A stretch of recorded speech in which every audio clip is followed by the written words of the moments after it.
Yeah, I'm right here. All right, brother. So you're not the president? Now the chair. Chairman. Yeah, and of course I have a secretary that called in at like 6:30 to say she wasn't going to be here, so I had to start the documentation. Copy within literally 15, 20 minutes. Of course, you have to buy it separately. But it's, I really like it because it's great for art. Like, it's, here, try it. It's like actually amazing. Yeah, try it. It's insane. Okay. Yeah, I'd like to ask all board members to have a seat, please, so that we can start the meeting. How are you? Secretary. No. Yeah, that was great. Yeah. Okay. No, well, I don't know. I'll ask Bradley. Okay. And then you can do a roll call. Yes. Oh, okay, great. Woo. I saw that. I've got an Excel spreadsheet How are you? here. Yeah, right.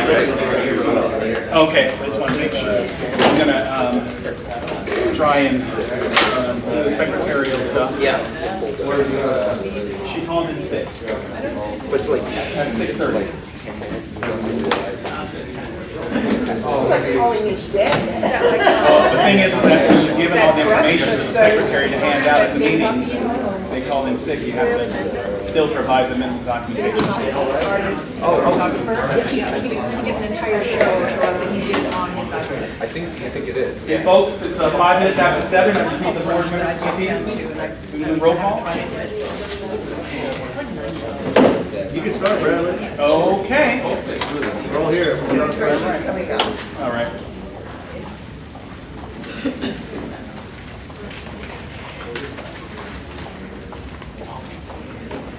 I think so. Maybe it's from last month. One can't tell.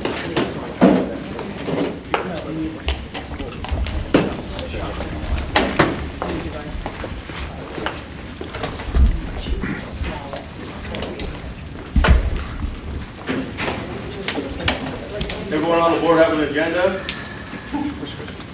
Yes? First, you want to start? Yes, please do.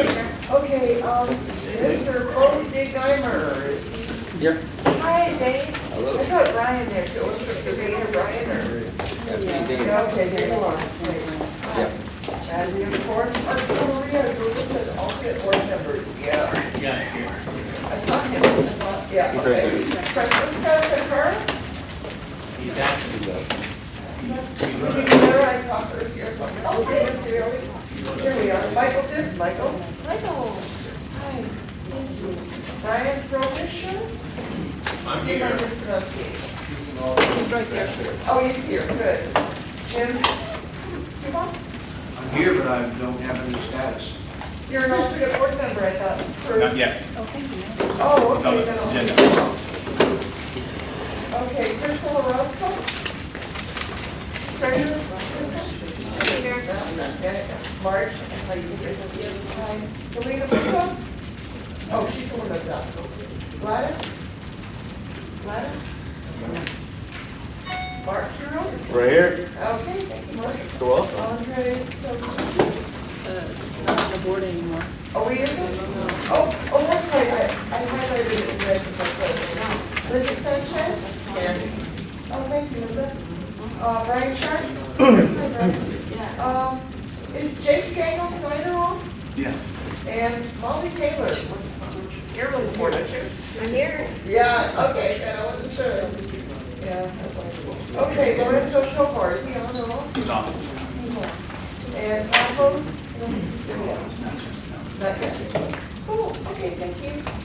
We have your form. Excellent, thank you. I want to Thanks welcome very you all. much for your patience. I want to welcome you all to the February 16th meeting, General Community Stakeholders meeting of the Glasgow Park Neighborhood Council. If you have anything you'd like to speak to on the agenda, please fill out a speaker card and give it to the vice chair.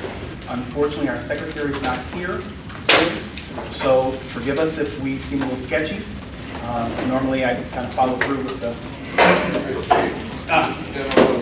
Yes. So normally, I kind of work with her on these items here, but we're going to ask if Linda Sanchez could take some notes and keep the time of speaking from speakers and for board members. For those of you who do not have a copy of the agenda, it is on the table, so by all means, please grab a copy of it on the table, and then the supporting documents that we'll be speaking of tonight are in the blue book that's on the table there as well. So if you got any questions, by all means, please make them during public comment. This timekeeper is definitely Linda Sanchez. And other than that, we stick to the agenda items. We can't discuss any items that are not on the agenda, so please remember that we can stick to the agenda. Is there anything that I'm missing out here, Vice Chair? No. No. So forgive me if I don't have all the documentation here. I just got a call at 6:30 that the secretary wasn't going to be here, so I had to literally go back to my office and make a bunch of copies. So I may not have everything in the book. My apologies, but the secretary has the full and complete documentation. All the information, I believe, was sent to all of the board members, all the reference documents in the segments. And I believe they did receive them. If they did not, we can definitely provide that information for them. And other than that, we'll go ahead and get started. Item number 2 is the discussion and take action of the GCS meeting minutes for August the 18th, which we did in September. And I noticed that when I went through the minutes. Did any board members have a comment regarding the August 18th meeting minutes? From Raleigh? Yes, please, go ahead, Mom. So these have been sort of on and off agenda since that meeting, since the following meeting. And from what I recall, there's formatting issues, there's quite a few errors and misrepresentations. So just as an FYI, I'm not going to be voting in favor of those minutes, but I think Well, thank you. I think it's very important that our minutes accurately reflect our meetings.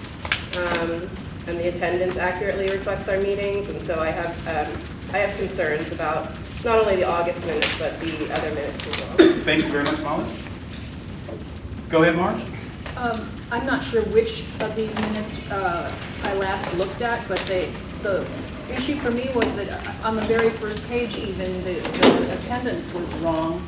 So it seems to me that unless we have corrected minutes coming our way, and these aren't the same minutes that have been appearing every time, then we should get corrected minutes. I'm speaking specifically of the August meeting minutes, and I show here in September, per the minutes, there was an approval of the August 18, 2015 minutes. I'm just speaking specifically of the August 2015 meeting minutes.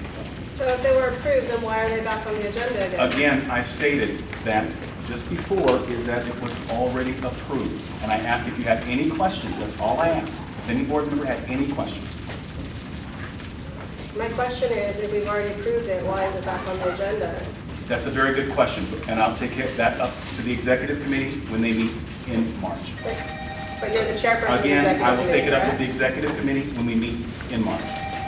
Moving on to September 29th. Go ahead. Well, the minute taker, did that count as welcome and introductions, or was that just roll call?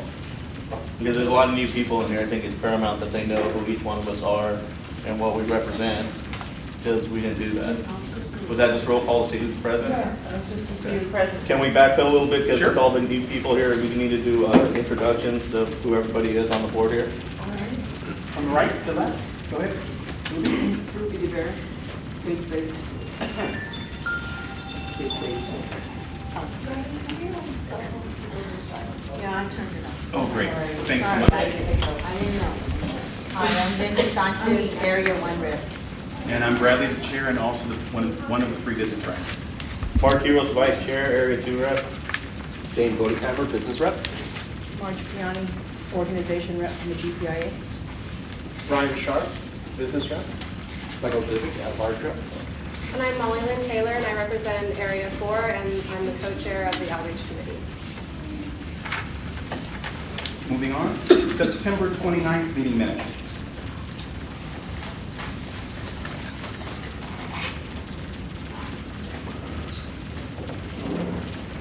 Any comments from the board members? Go ahead, Marge. I mean, go ahead, yeah, go ahead, Marge. Yeah, it'll be the same comment. Okay. These are minutes that we asked to have corrected and resubmitted to us, and we've never seen them. So it's the same issue. Thank you, You Marge. know, and I see that, I mean, you're using the September 29th minutes that haven't been approved yet to say that we voted in favor in approving the minutes in August. So it's like this chain that's going to continue until we get some approved minutes. I mean, you really can't use the September 29th unapproved minutes. Thank you for your comments. Molly?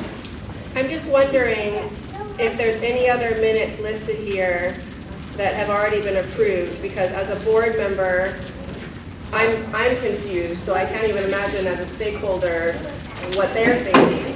So can you please let us know what other minutes that we're looking at that may have already been approved? Because I don't recall that any of these minutes have been approved. The August meeting minutes were approved. The September and November and the January 13th have not been approved. So October has? I couldn't find any meeting minutes for October. The secretary is not here. Right. So we don't have anyone to ask with regard to that. Okay. Anybody else from September meeting minutes?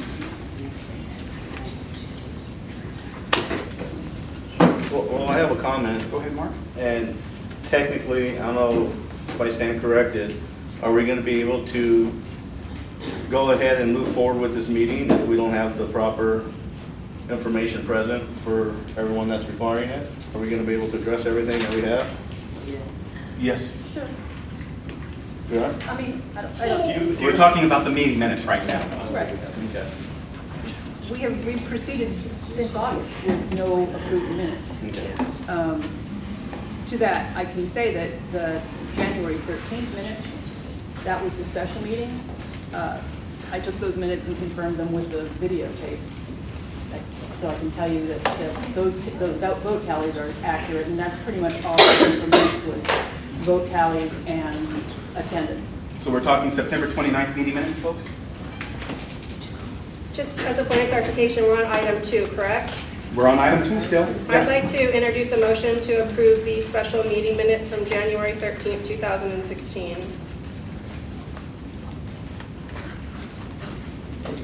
I'll second that. Any further discussion?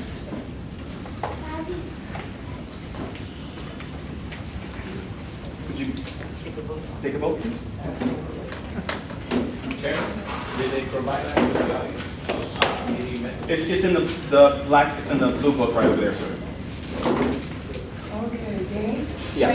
We're voting on the January minutes. January 13th. Yep. January 13th, we had 13th done.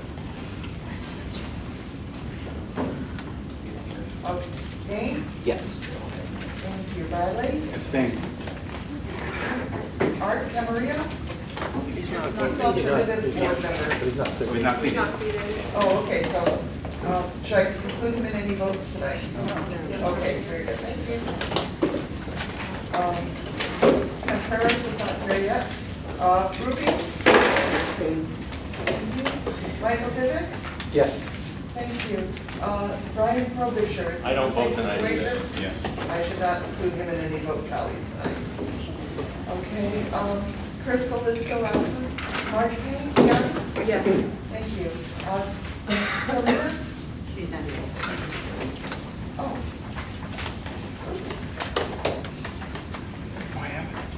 Oh, that's right, she's out tonight. And Gladys isn't here yet. And Mark Quiroz? No. Thank you. Linda Sanchez? No. Thank you. Ryan Short? Yes. Thank you. And Bobby Taylor? Yes. Thank you. 1, 2, 3, 4, 5 yeses of 9 voters. So, is it a simple majority? or It not? carries, motion carries. Okay, good. Some places require like 80% of the voters. Motion, Good, thank you. the motion approved for January 13th. We've got still the September, September and November meeting minutes to review.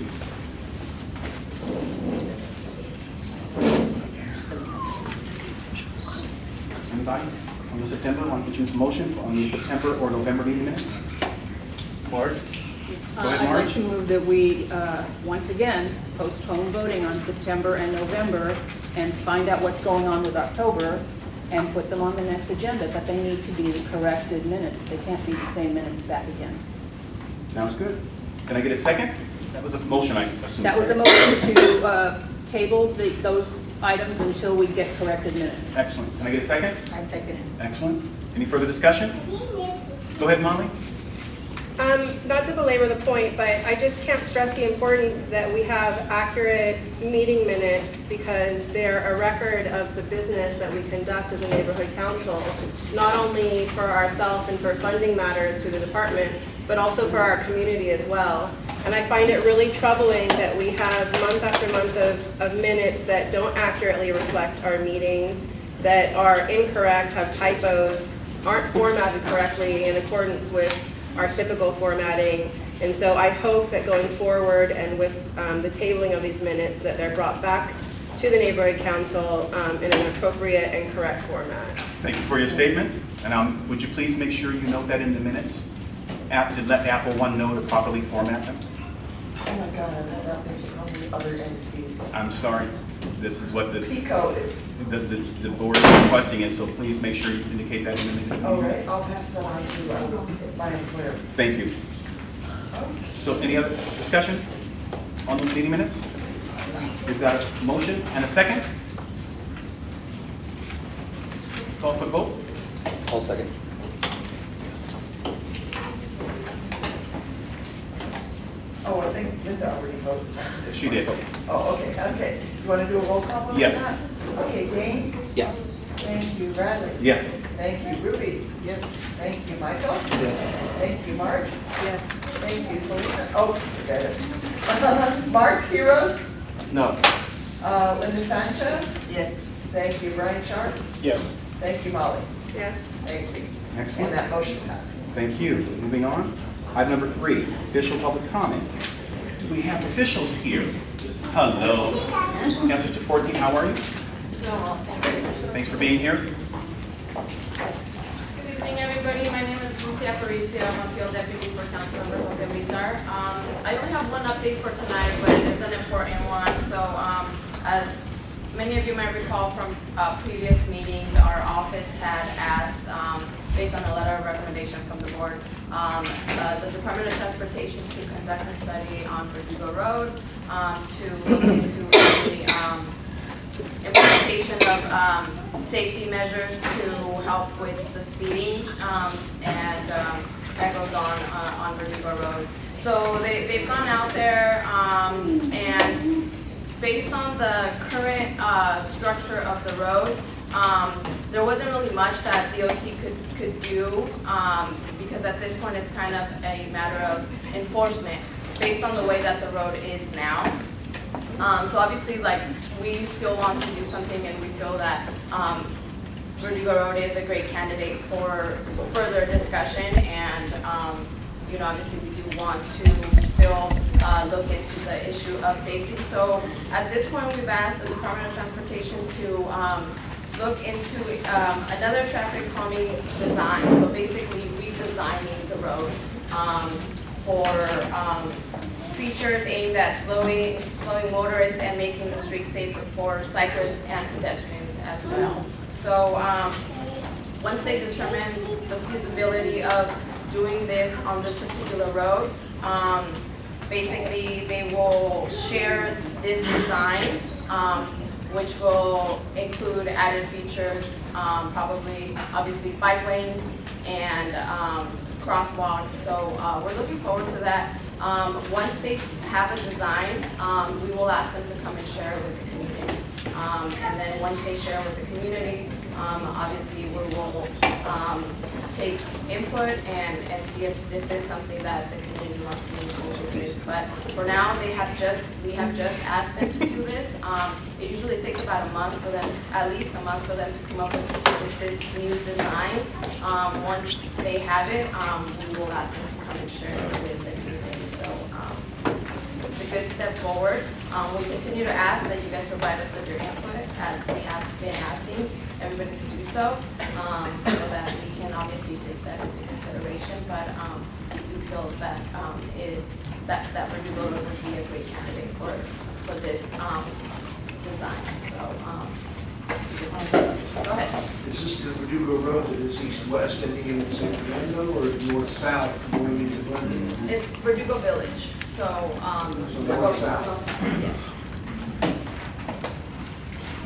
Go ahead. Who designed The Department of Transportation, that, Barrio Planners? no. involved with that still? Who was that? Barrio Planners. No, no, it's strictly the Department of Transportation, yeah. Thank you. Let's let it have it, yes, Molly, go ahead.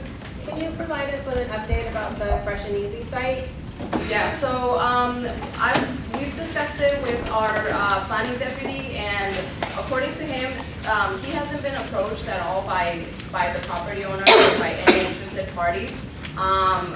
As soon as, you know, he is approached, we obviously are aware of what the community wants there. Obviously, a supermarket, similar to Fresh and Easy. We're very aware that that's what the community wants. We know that there's, you know, a lot of support for that, based on a petition. So it's definitely something that we're, you know, keeping our eye out for. I've asked him to, you know, let us know as soon as he is aware of something. We're gonna see if there is a way for us to contact the property owner and maybe set up a meeting with some key people, so that they can share their plans with us. As of right now, you know, it is private property, and they haven't approached him, or they haven't, you know, no interested parties have contacted him. So we're not aware of anything as of right now, but I will obviously keep asking. I'm sure it'll happen in the near future. So, you know, as soon as we know, we'll definitely let the community know, and we do know what the community wants. So if there is something that he can do, I'll definitely ask him to see what to contact the property owners. Go ahead. And you're aware that Fresh and Easy is a subsidiary of British Firm Tesco? No, it's not. Not when it closed. They sold it? Yeah, Majestic out of Beverly Hills. Low and bottom tiers. Any other questions for City Clerk? Well, I just want to see if the council office could address our American flags that are on Eagle Rock Boulevard, the ones that hung for the Veterans Parade. They're starting to fall off the poles. Yes. And I picked up like 2 of them already, and they're flying on the ground, so now I gotta deliver them, taking care of it properly. Yeah, So- absolutely.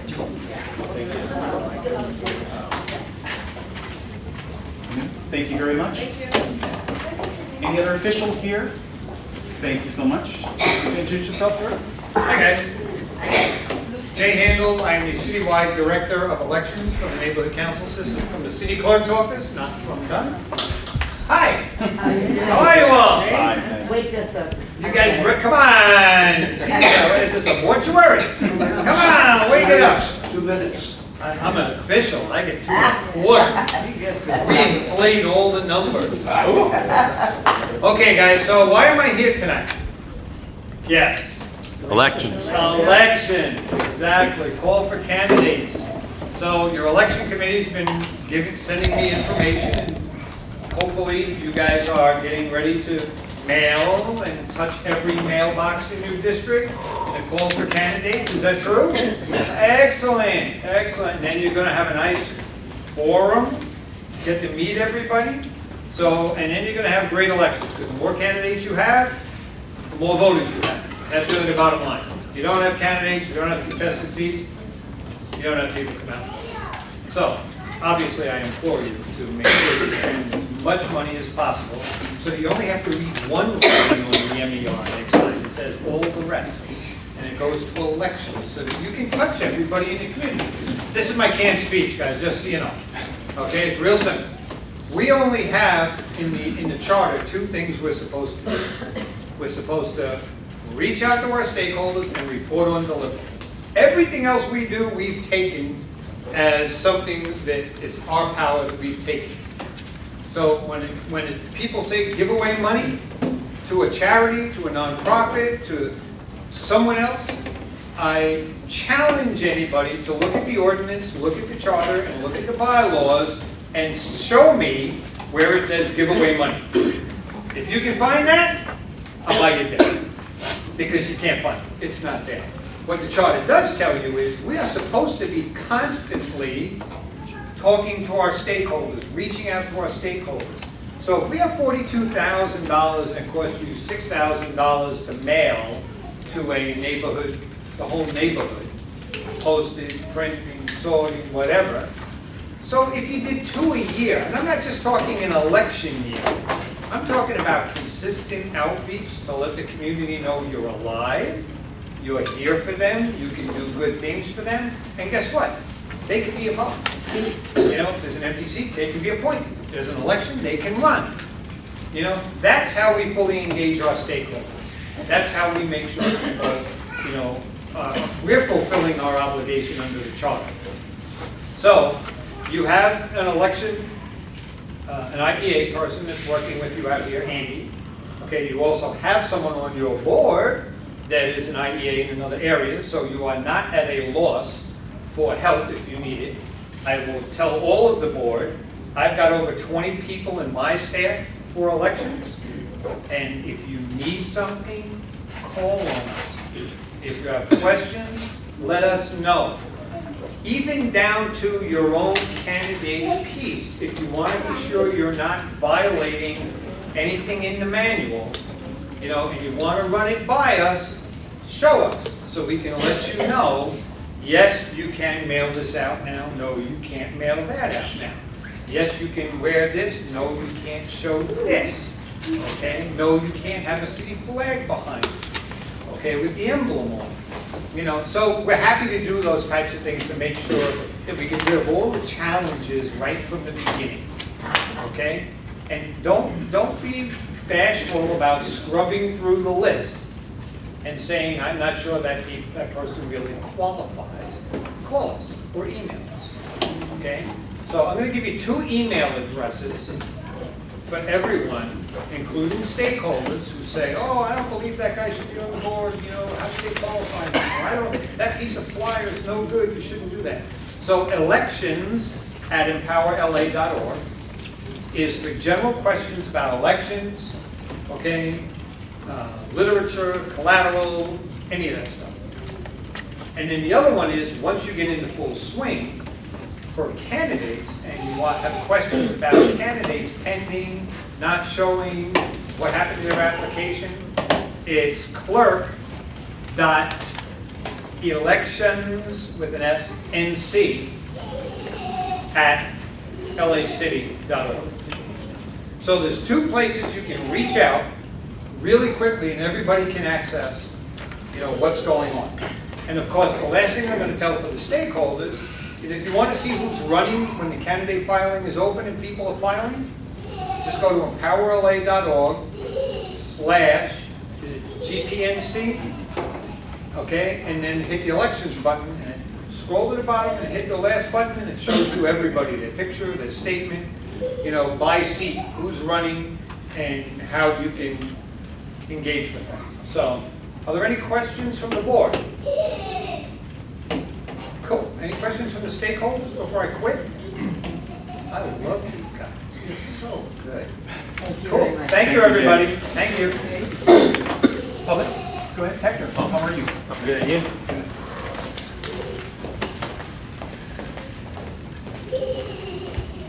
So just a few updates for you guys. First of all, I wanted to invite you all on the 27th of February. On Saturday, we're going to have our council member in your corner walks.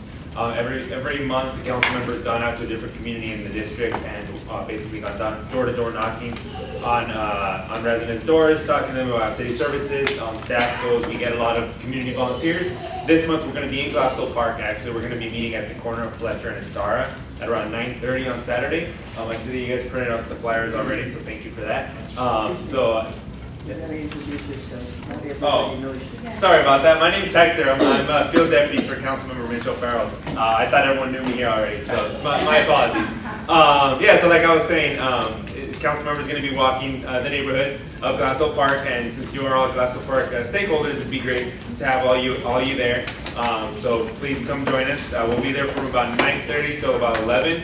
Also at the same time, the Glassell Park Improvement Association with some other volunteers will be cleaning up at the Drew Estara area. So they'll be doing a community cleanup in conjunction with our event.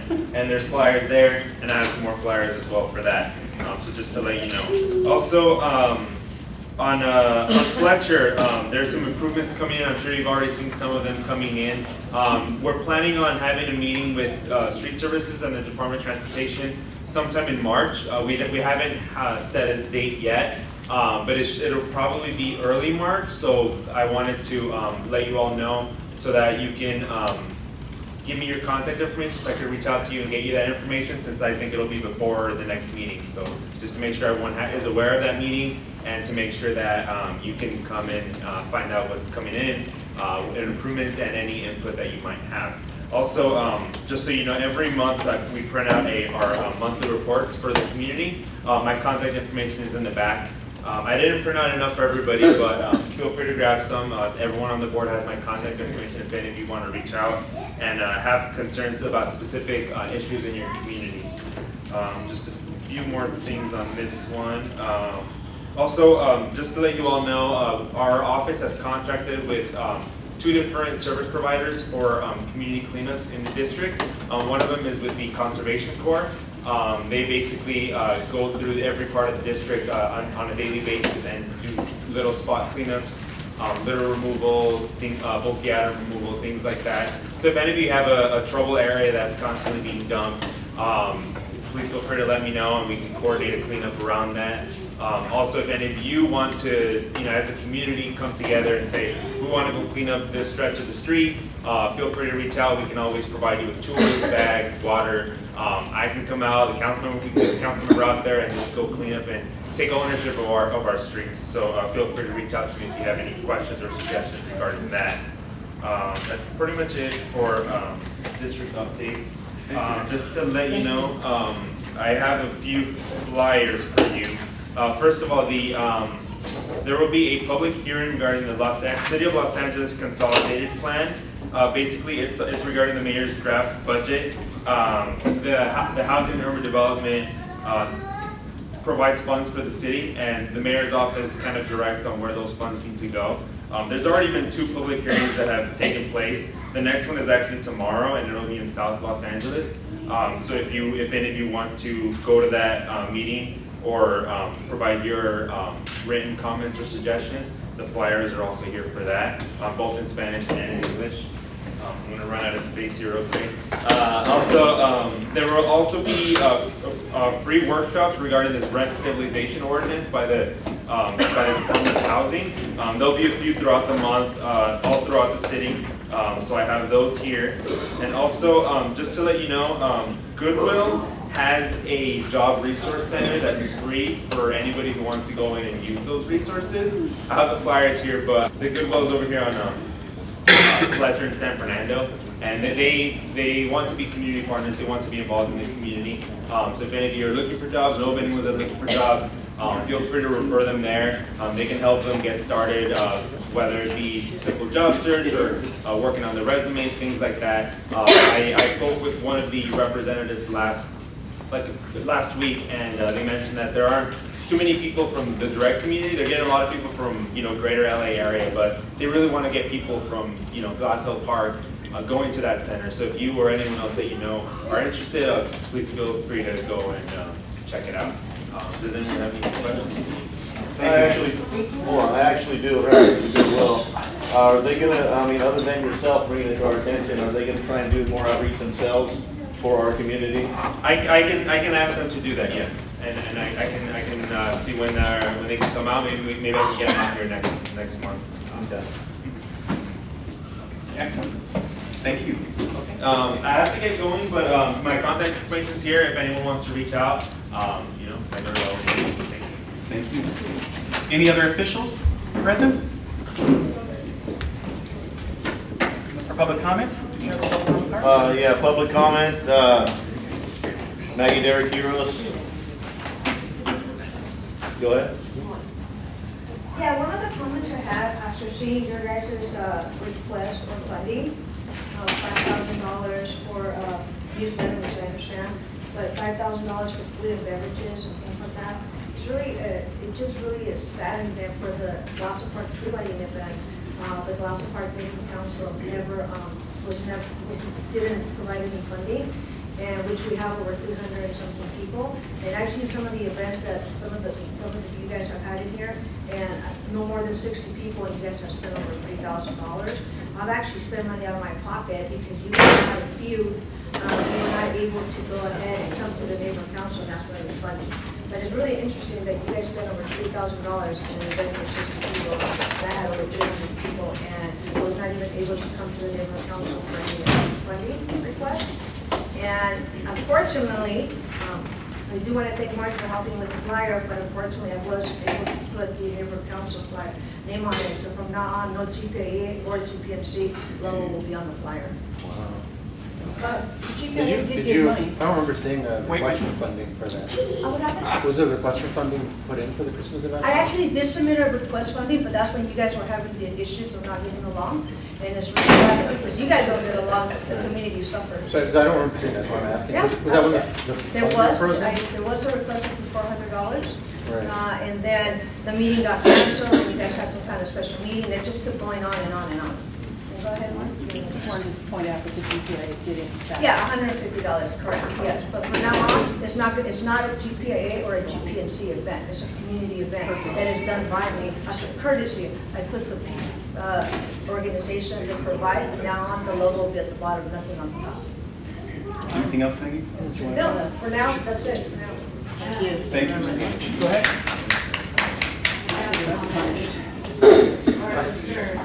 You want to introduce yourself, please? My name is Elizabeth Borgoño, and I have a family daycare here at Glassell Park. We serve the community, and I came in front to the board asking for help getting the play equipment. Now, on the meeting, special meeting that we had on June 29th, the board approved for me to get this grant for the daycare, which is for the community. And now I hear that we're not getting the money because of whatever's going on with the board. I don't understand. Yes. May I? Well, Hold on just a second. I think we need to let the first person finish. I was going to For say, their 2 minutes speaking. Yes, still has a minute. It's actually a public comment, it's not to be going go back ahead, and forth. finish, please. Okay, and we were approved for $1,200. I have the minutes here saying that it was voted on by the board. And now because of differences, we're not going to get this money. I don't think that's fair. I don't think that's fair for the children of this community. These children are going to grow up and run this community later in life. This money's not for me, this money's for them. And I have parents here that are in our daycare, and their child is in our daycare, and the child goes to Fletcher, the new community preschool. So when the children leave our daycare, they stay in the community. They don't go anywhere else. And I don't think because of differences of certain people that we're not going to get this money when it was already approved. And Crystal said that the papers weren't done right. All of a sudden, they're done right when we were approved for this. So this is my comment. What's going on? I can definitely speak to that. We need to let her, hold on, we need to make sure that she's done speaking first. Anything else, Elizabeth? that you want to add? Oh, I want, okay. Hold on, you guys, now, After public comment is for us to hear the public. Yes. We're not to be going back and forth with our comments from the board, critiquing you guys at all. We're here to hear you guys for public comment, and that's it.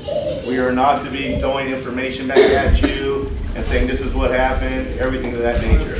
That's not where we're going. Okay? So after the public comment, she has every right to say everything, just like all you do is public speaking part. Then we move on. That's it to the next person. Well said, Vice Chair. Thank you. Thank you, Elizabeth. Thank you, Mark. Okay. What I would like to go ahead and piggyback on Elizabeth's request is that it's unfortunate because board members in the here, and I'm gonna say Molly, you did call this done and complain about the center. These folks right here, they are low income, and their child still goes to the child care, which is under a nonprofit, which is Plaza. Unfortunately, the administrator, the director of the nonprofit was not able to come because he's tested for something. And the child still goes to Liz, his daycare center, Elizabeth. And then the child also goes to the Glasser Park Early Child Care. And because you guys not getting along, it's really sad that two child cares were not able to benefit from the neighborhood funding money, in which you're asking for $8,000 for dessert, $2,000 for food, when you have an event, you get about 30, 60 people. Thank you, Maggie. Thank you, Maggie. But I was thinking of that. Yeah, mi niño se vería. Excuse me. We'll have a speaker card. Hold on, guys. Did you Guys, guys get a speaker card for them? hold on. Everybody has to fill out a speaker card, okay? There are no exceptions to the rules for anyone. Next, Mark. Next. Okay. Next speaker, Mike. Okay. You can make a comment after we go over the paperwork that's right here. Thank you, Molly. Next person is Helene. Public comment. Yes. I'm sorry for my coughing. I don't mean to disrupt things, just getting over a cold. My name's Irene. I'm the reporter for the Land Use Committee. I just wanted the board to be aware of a situation that I'm having. I have emailed the chair and the secretary because a while back it was voted on the recommendation of Doug that the board take a vote on who receives the land use information from the city, and they voted that I should be the sole recipient. Nevertheless, I'm not receiving any information, and I haven't for months, though information is still coming from the city. So I sent an email out requesting a response. I did not receive one. Sent a follow-up email. I've received silence. So I'm unable to do my job properly.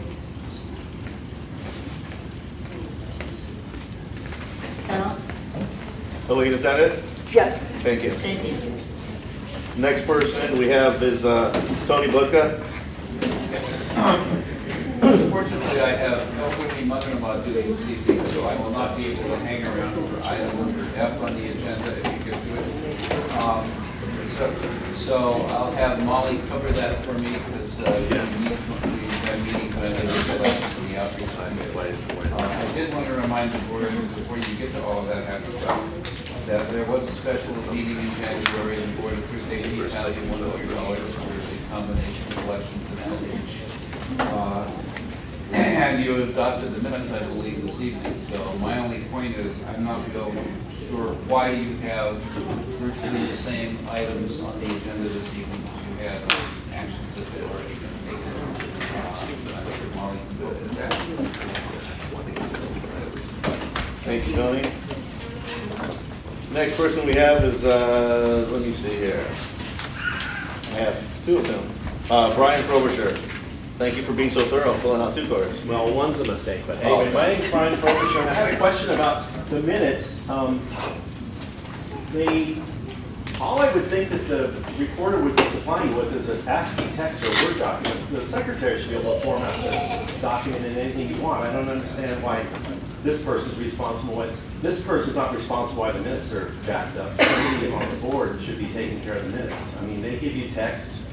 Someone should be checking it against something and then formatting it. I mean, I used to do it. You format it to the text and you make an agenda. It's not they're not formatting it really. They don't have to. They can supply you text and you can format it in Word. That's what it's for. don't understand this business of the secretary can't do this and the secretary can't do that. If the secretary cannot use words, then the secretary should probably not be the secretary. Thank you. Thank you. Okay, we have, is it Esther? Welcome on. Yeah, is that for public comment now? Yes. Introducing somebody to from Marcus, I just moved into the neighborhood, but I lived here probably about 5 years ago. But I was reading over your agenda and stuff like that. I noticed that you have a lot of discussions about money. And after hearing this lady, her, regarding the funding for the lights, I know that's a big event in Glass Park. Her regarding her money, it was approved and it's not. So there's a lot of issues regarding the money situation. I don't know what the treasurer is.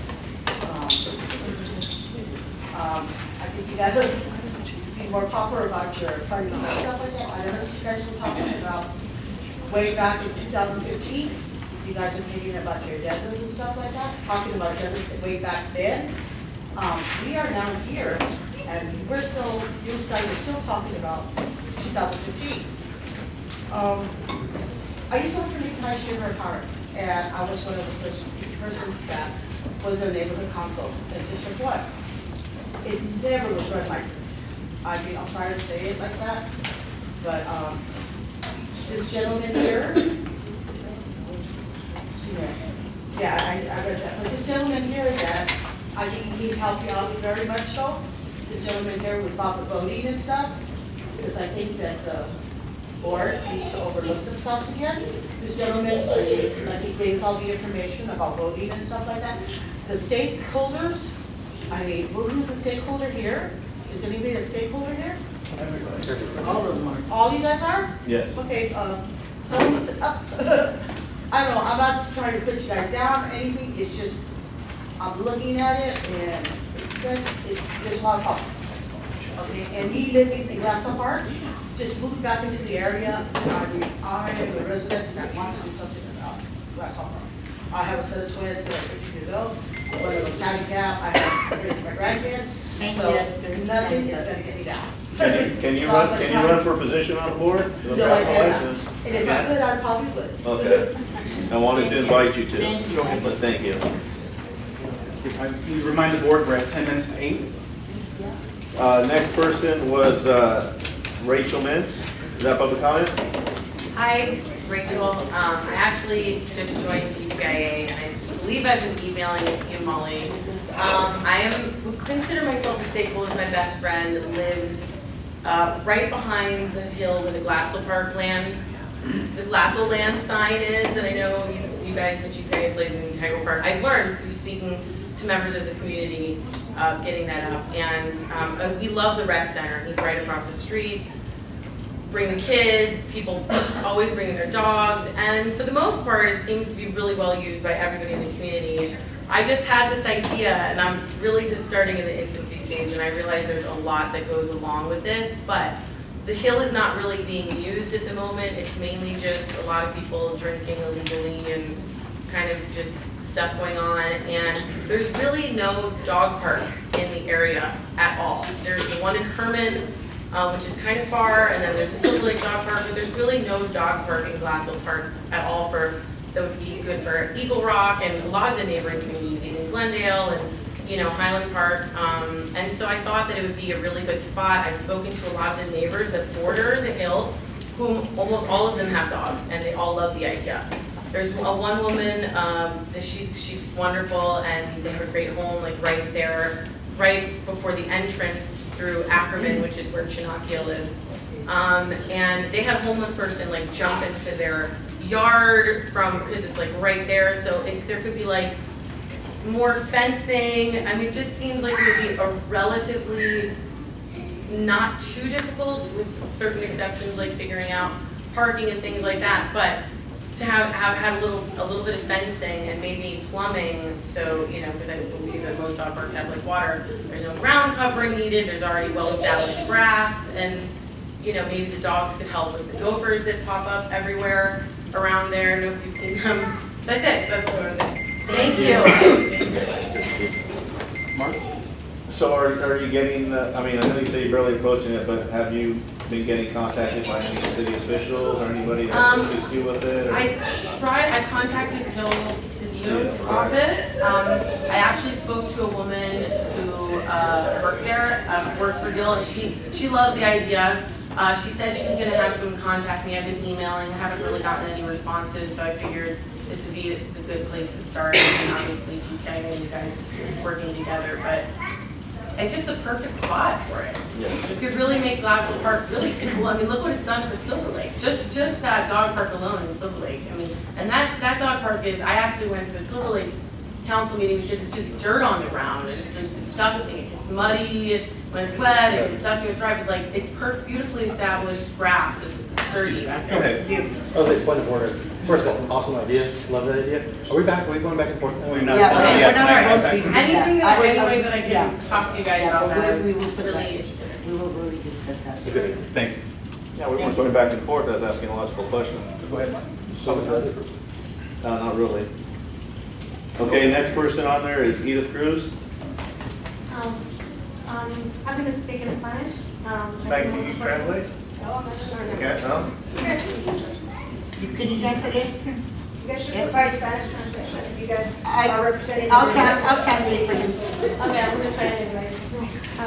It's true, we should Um, provide um, Spanish. I'm here to support Ms. Elizabeth's daycare about the money that was approved for her. My son is there since he was 7 months, and he's been going very helpful about everything she's helping.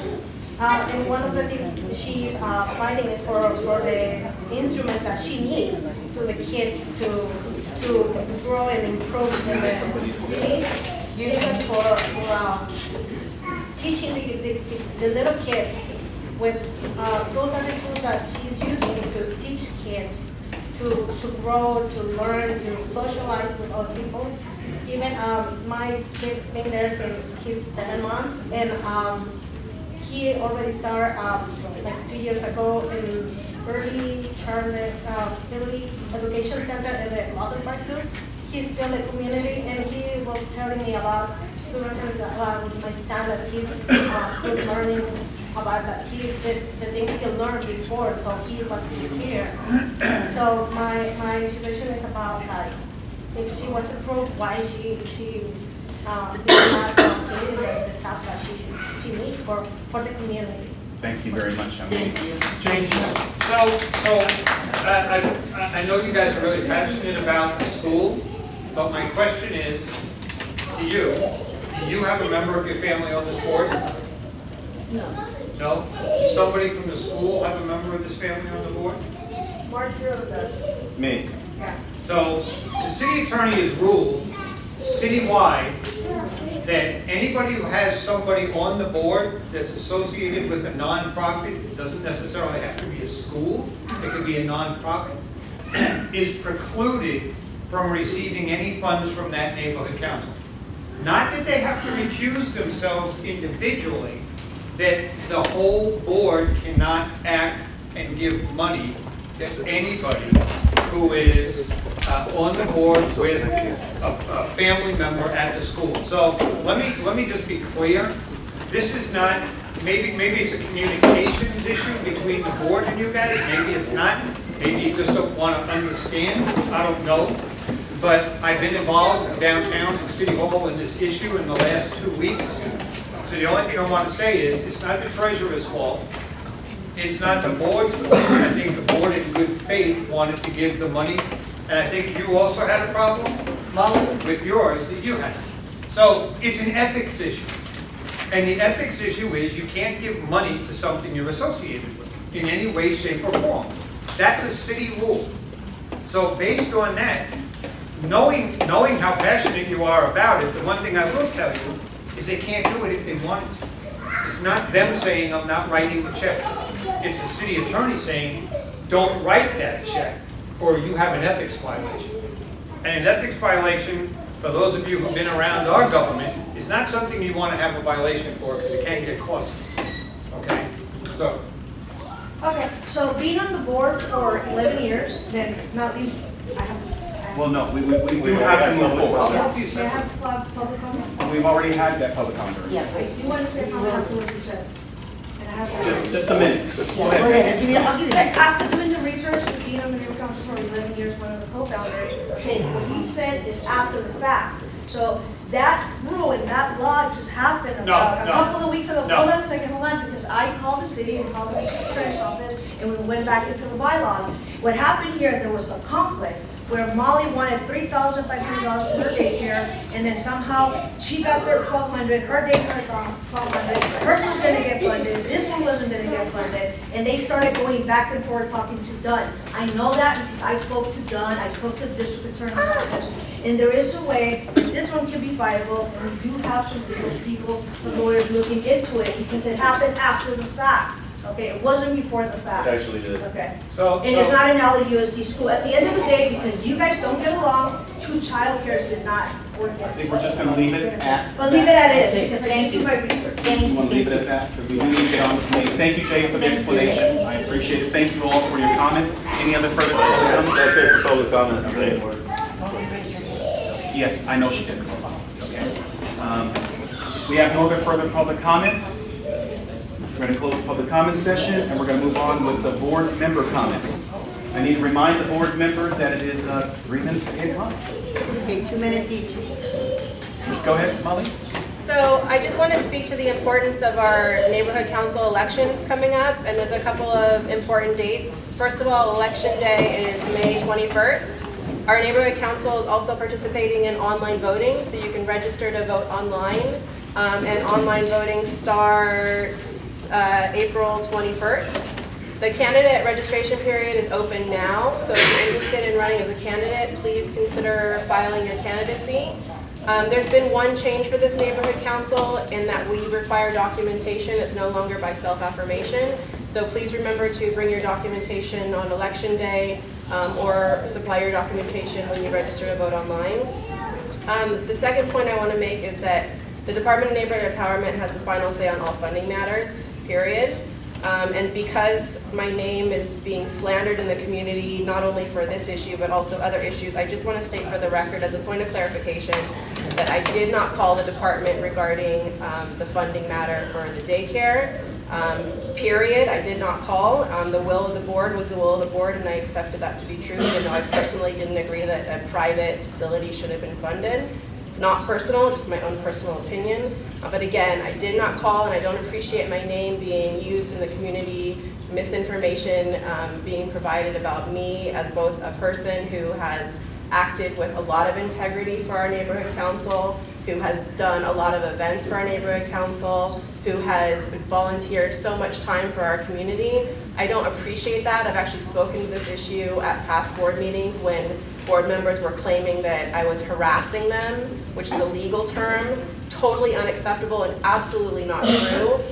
Once I addressed that, that ended, but apparently this campaign continues. Politics are politics, I understand that, but I just want to be on the record and very clear about my position on that, and I will always be honest with the board and the community. Thank you, Mom. Any other public comments? Go ahead, Mr. Kiris. Yeah, you know what, just to move forward, it impacted both schools, okay? That school was funded by LAUSD, okay, so it impacted that school. The most common thing I heard, the most sensible thing I heard all night in a long time was the lady right there that spoke with the black hair and the tattoo on his shoulder. That's the most sensible thing I've heard in a long time. This board has just been going nowhere. We have done nothing. I mean, this past whole several months, we're stuck.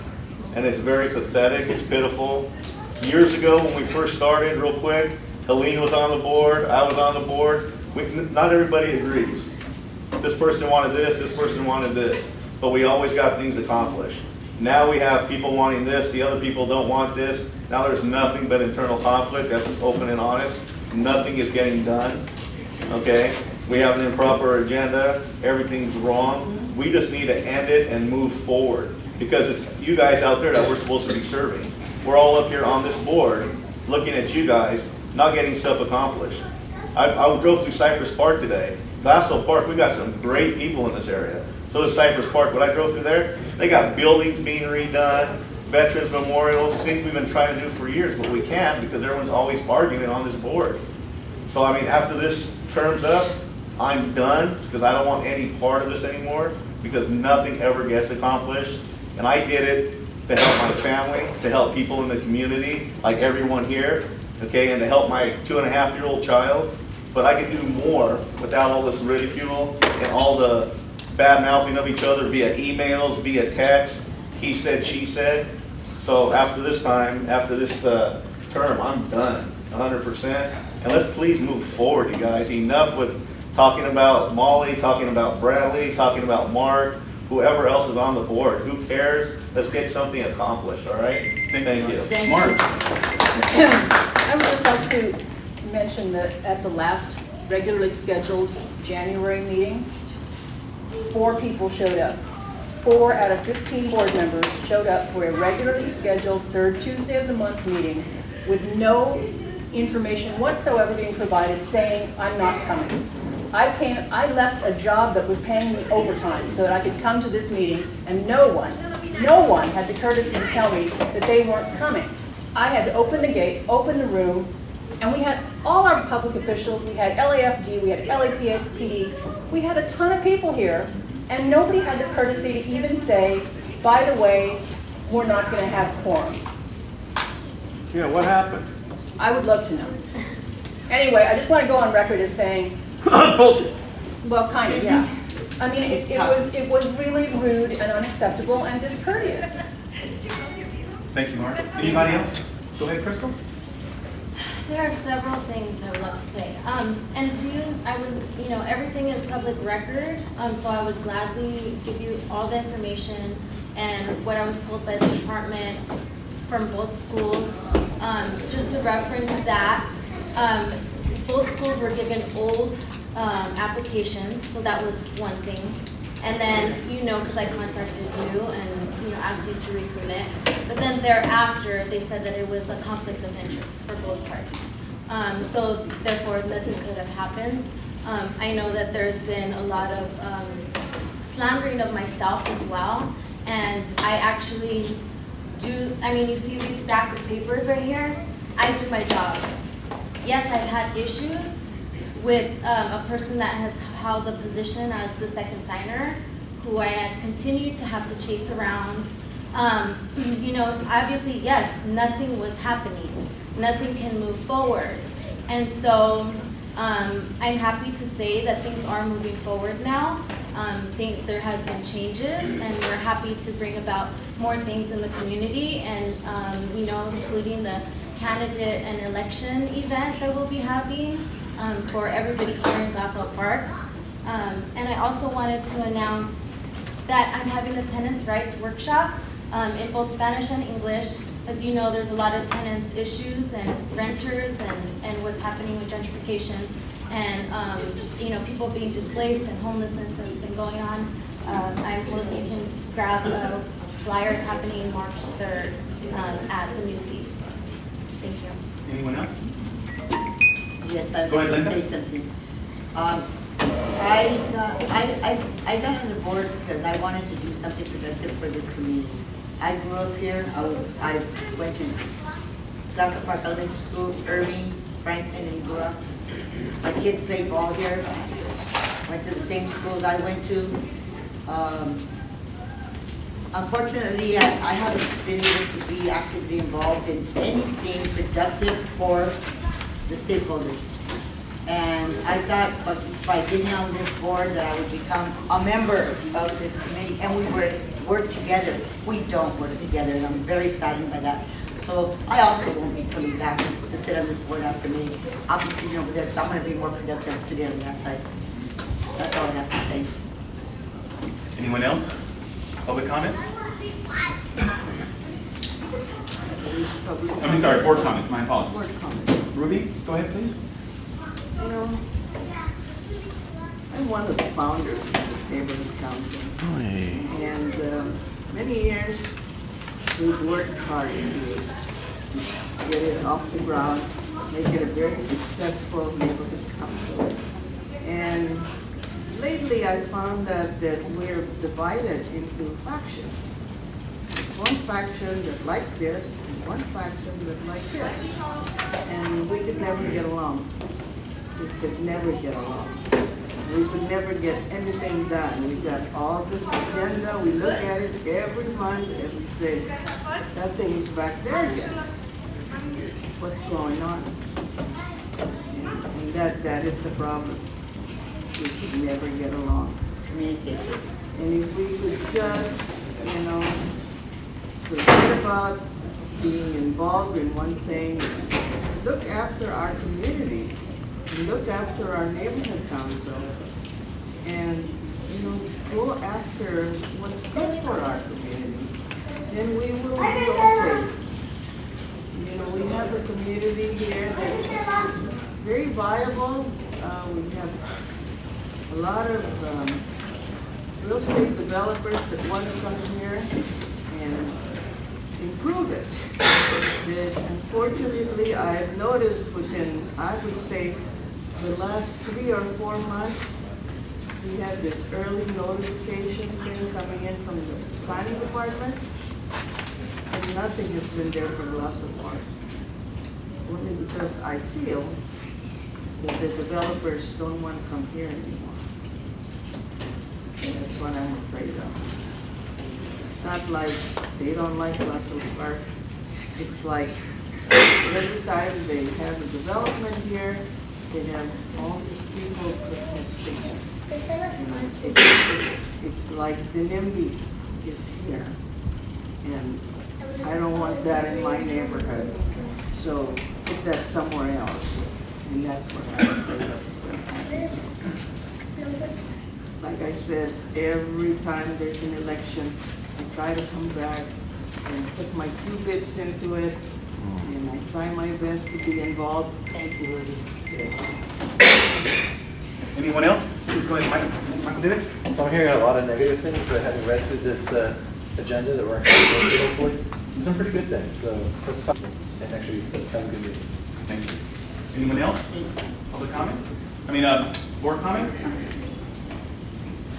Where's Mr. Quiroz? I believe. We still have one. Just trying to move on the agenda, folks. It's 10 minutes after 8. Item A1, just reminding the board members to comply with the LAC ethics and open government. Item 2 is instruct board members to comply with the new department funding program policies, neighbor council training. Number 3 is instruct board members to comply with the new department, with the GPNC bylaws regarding code of conduct. Item D, election of Jim Kubak and Jamie Ramirez as alternate representatives as per GPNC standing rules. Now, this has been on our agenda since when? August, September? Well, August through, for some months it was asked for nominations. This is the first time it's been happening. So there were 3 of us that self-nominated back in August or September. I don't know what happened to number 3. I'm Jim Hubach, and I'm the chair of the LaSalle Park Neighborhood Council's Bylaws Committee. So the policy by which we operate. Can't deal with the procedures, it's a policy. I've been an alternate board member before. An alternate board member's duty is to come to these meetings, and if there is not a quorum, to sit and help make the quorum and conduct the business for that meeting. That's all. So I would appreciate your vote by a show of hands for the bylaws when the time comes for me to call the election. Just one question. Jamie Ramirez is not here, but I do also know she wants to be a part as an alternate board member, and she does not have to be present in order to be voted on. So I'd like present to self-nominate, which she did. And who was the other person? There was another gentleman here who was another lady, but I don't know her. So what we have in front of us, we have 10 total alternates. We currently have, I believe, 3 alternates. So we've got 2 additional ones that would like to be alternate board members. Does anyone have any question for this alternate that's present right now? Before we take a vote? All stakeholders. Yes. Anyone? Any stakeholder have any questions for this election with regard to this alternate? Mark, can I ask you to conduct the election, please? Take down the results. Who made the motion? I'm asking Mark So let me, to follow through with this election. into what? I'll make the motion. Thank you. There you go. Thank you. I'll second. Thank you very much, Ruby Rivera. Any further comments? All in favor of Jim Huvack as an alternate on the GPNC, please raise your hands. Stakeholders can vote as well. Stakeholders can vote too. Can you go ahead, Mark, and count? Brian, can you count, please? Oh, yeah. 10. Wait. And here. Hold your hands up, behind folks. you. Oh, there. 13. 14, I think. 13 or 14. Yeah. Yeah. Wait. Well, yours was going like this. Hold your hands up one more time, please. Come on.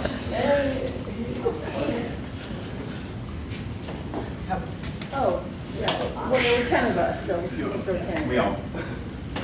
12. Now I got 12. Now I got 12. What's the total? I guess I can't count. Yeah, no matter what. I'd also like to, Does it matter? it really doesn't matter. Just one of us can vote for him.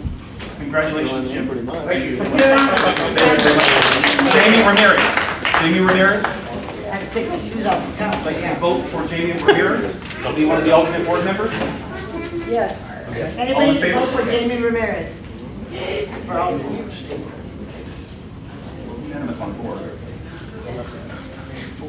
14. 14. Okay. Someone let Jamie Ramirez know? Please? Thank you very much. Thanks, Jim. Moving on to treasurer. Issues and concerns. Update on the 2015-2016 funding available and remaining funds available, please.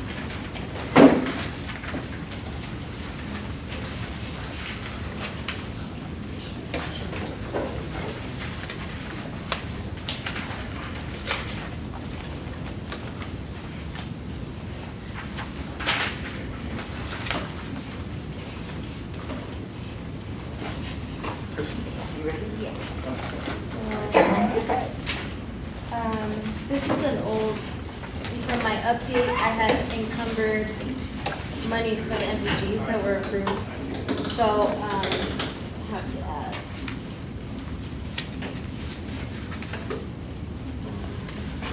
So we have approximately $28,000. Do we have anything exactly? If I may ask?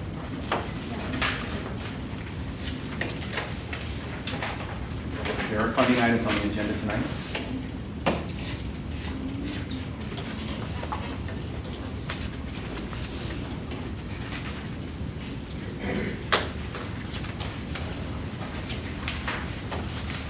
We have $29,309. $29,309. Although elections is running, and going through some of the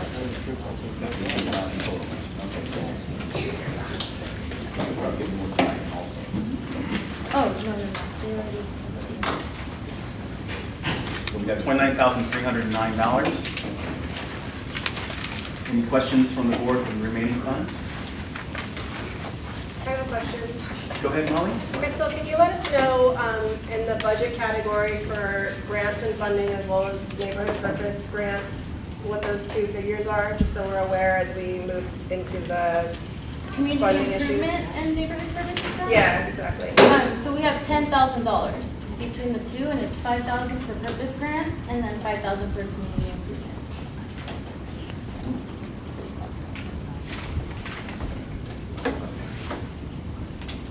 Anyone else?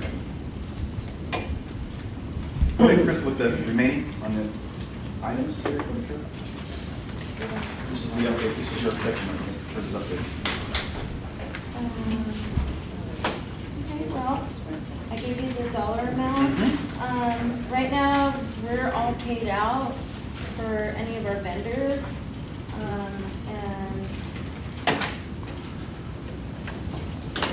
And I have a list of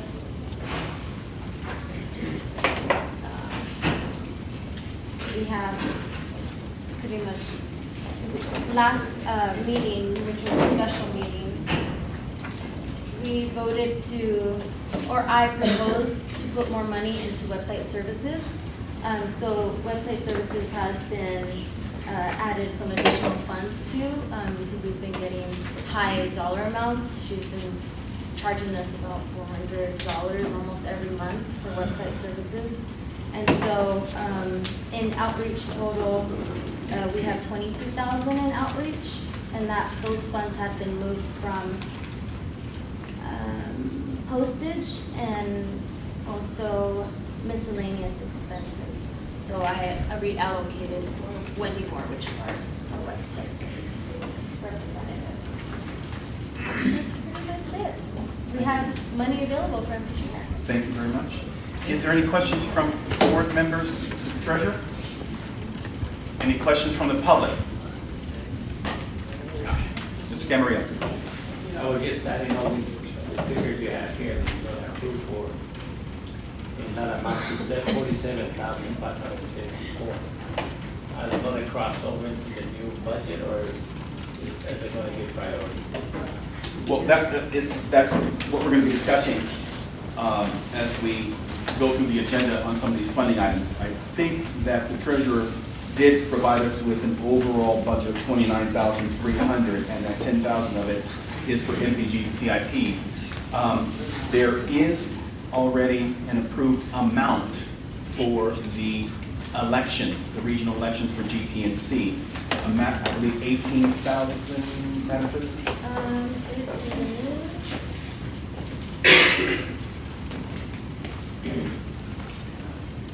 $18,100. So there was a lump sum of $18,100. So some of the items that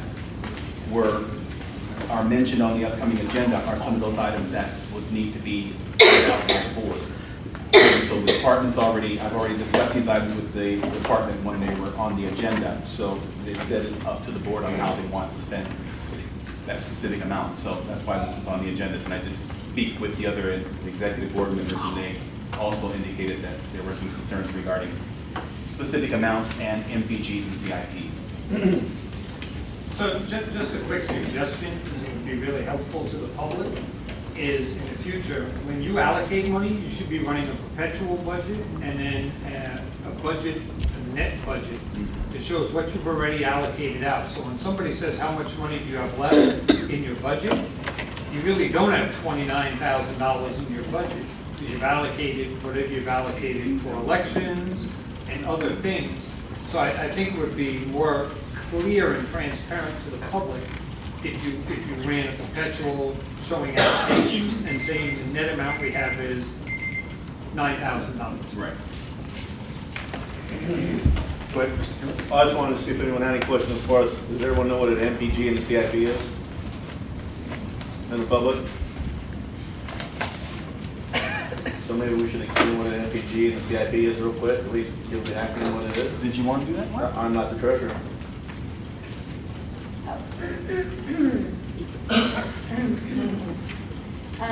So, an MPG is neighborhood purposes grants. You could be an organization, a school, or a nonprofit that can request money from city funds, and we normally allocate a specific amount in the beginning of the year, so people can submit an application, and then the board will review it and then vote upon it. Community improvement projects are things like doggy waste stations. They can't be on private property. It has to be public property. It could be like a garden, a neighborhood garden, and no private property. It can't be on a specific private property. It has to be on public land. And you can submit an application for that as well. Have we had MP grants on? Has anybody applied for it besides the Only grants and funding would know that, because it has to go to grants and funding. You would propose it to grants and funding, and then from there, they do an initial scan and review that you've submitted all your paperwork. Any other questions for the treasurer? Okay, so thank you very much, Crystal, for that update. And thank you very much, Jay, for getting commentary on that. Moving on to item agenda, so we got that there, so A, and we've got B here.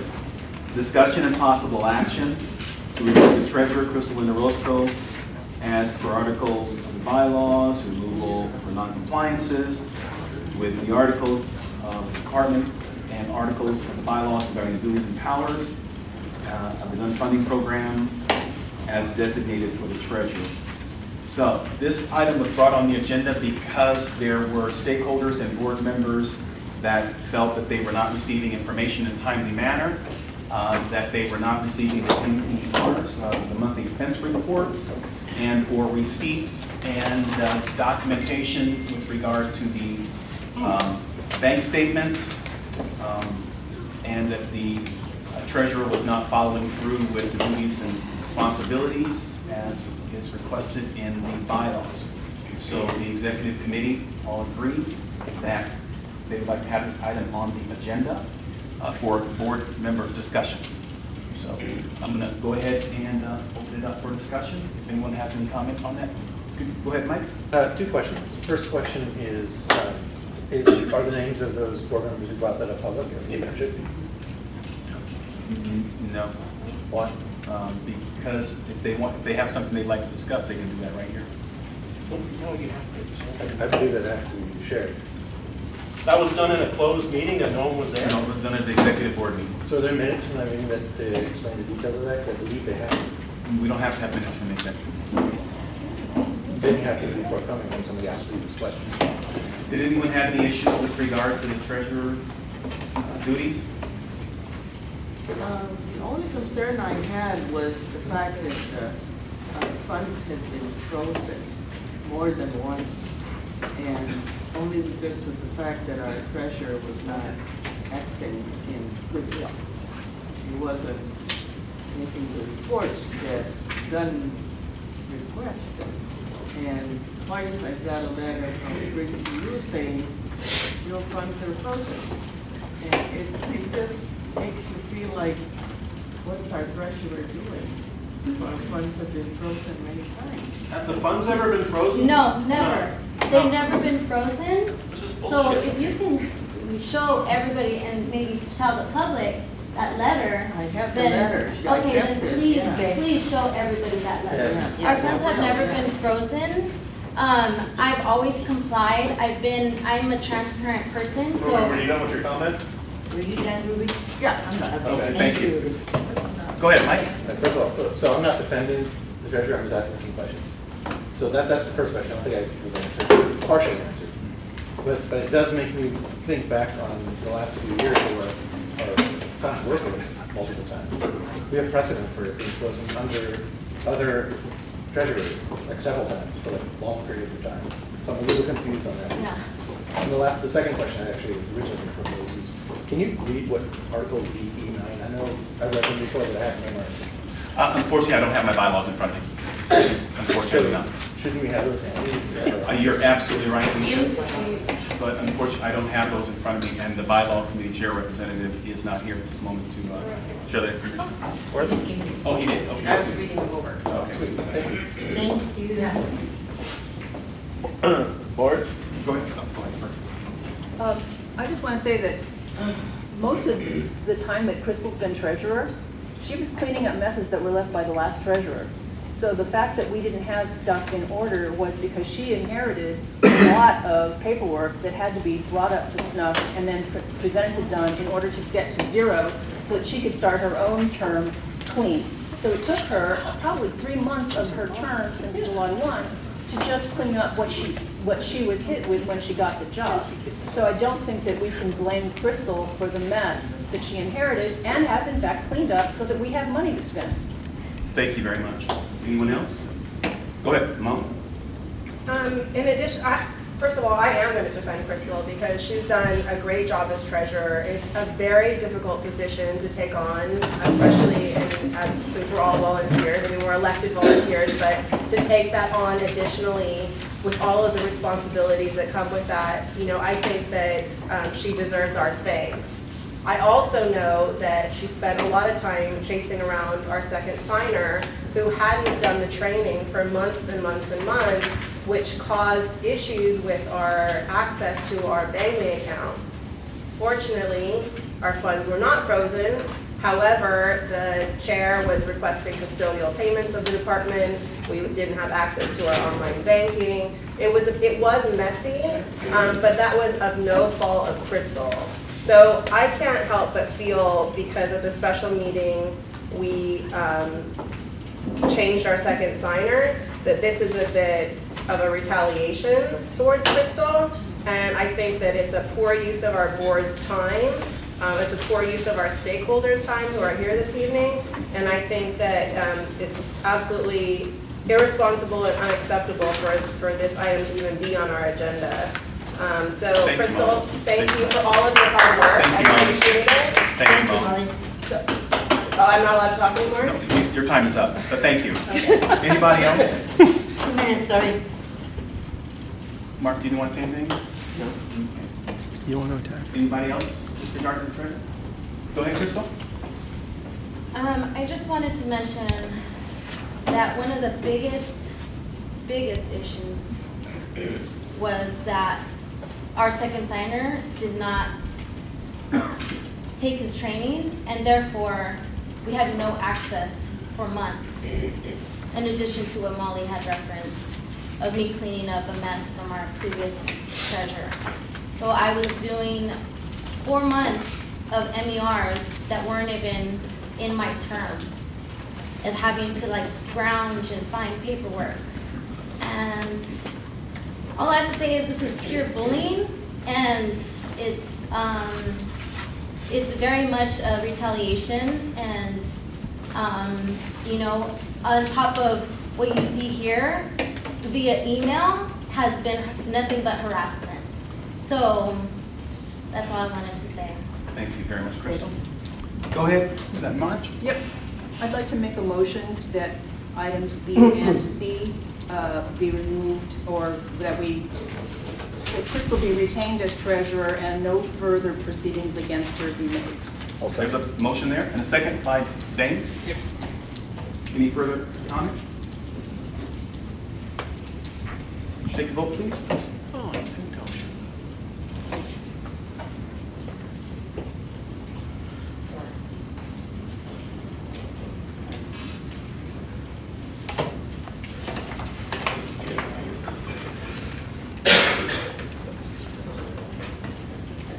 I'm sorry. Okay, Dane? Yes. Thank you. Bradley? Abstain. Thank you. Francisco still absent. Ruby? Abstain. Thank you. Michael Vivick? Yes. Thank you. Crystal? Yes. Thank you. Marge? Yes. Thank you. Gladys, are you here? Here, I'm here. Oh, hi, I'm sorry. Are you okay? I'm abstaining. Thank you. Mark Quiros? Abstain. Thank you. Linda Sanchez? Abstain. Okay, Brian Sharp? Yes. Thank you. Molly? Yes. Thank you. And Pablo is still absent. So, 5 abstains and 1, 2, and 6 yeses. So motion passes. Excellent. Thank you.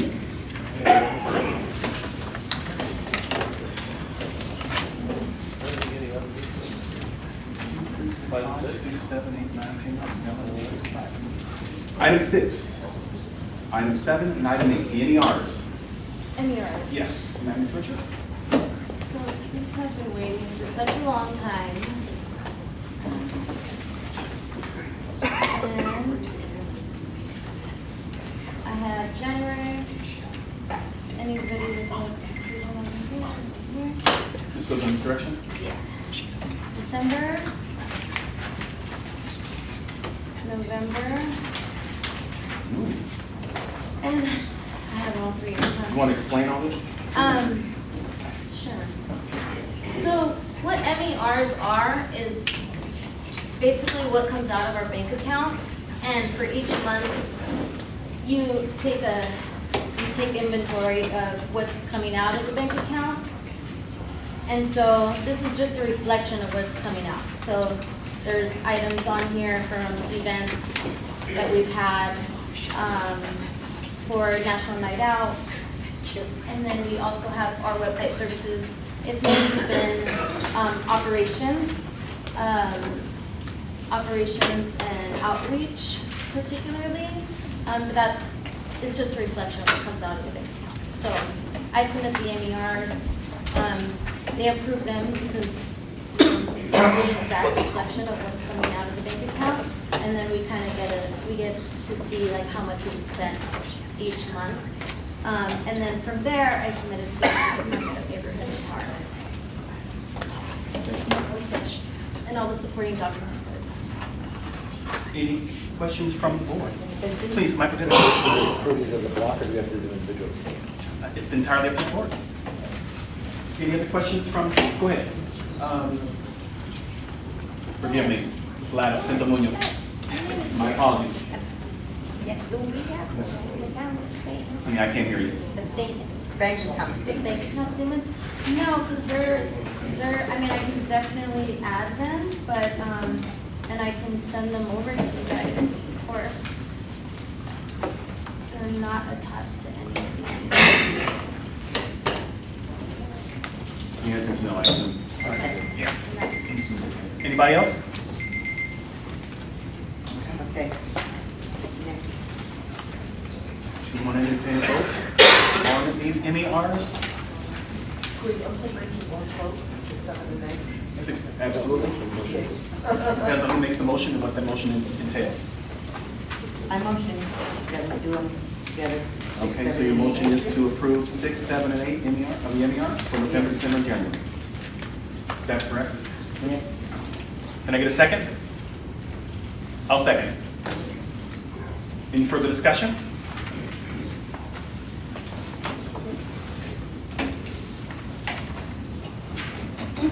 Please call for vote. Yes. Thank you, Brandon. Yes. Thank you, Ruby. I'll get back to you. Correct. Okay, Michael David? Yes. Thank you. Crystal? Yes. Thank you, Marge? Yes. Thank you. Gladys? I'll abstain. Thank you. Art Kira? Abstain. Thank you. Linda? Yes. Thank you, Ryan? Yes. Thank you, Molly? Yep. Thank you, Ruby? I'm trying to decipher it first. Doesn't seem to make sense to me, but I guess I'll have to look at my calculator in order to get this. Yes. I'll abstain for now. Okay. The yeses have it. Thank you. By 8 votes. Moving on to the website management policy. Some of these you already paid for. All of them. All of them. So 9 through 11 is website services for Wendy Moore for approvals. It's obvious that we had encumbered a specific dollar amount monthly. And there had been, issues with website services because she was continuing to charge us over $100. So they have all the payments dated. Oh, okay, so that's a big file.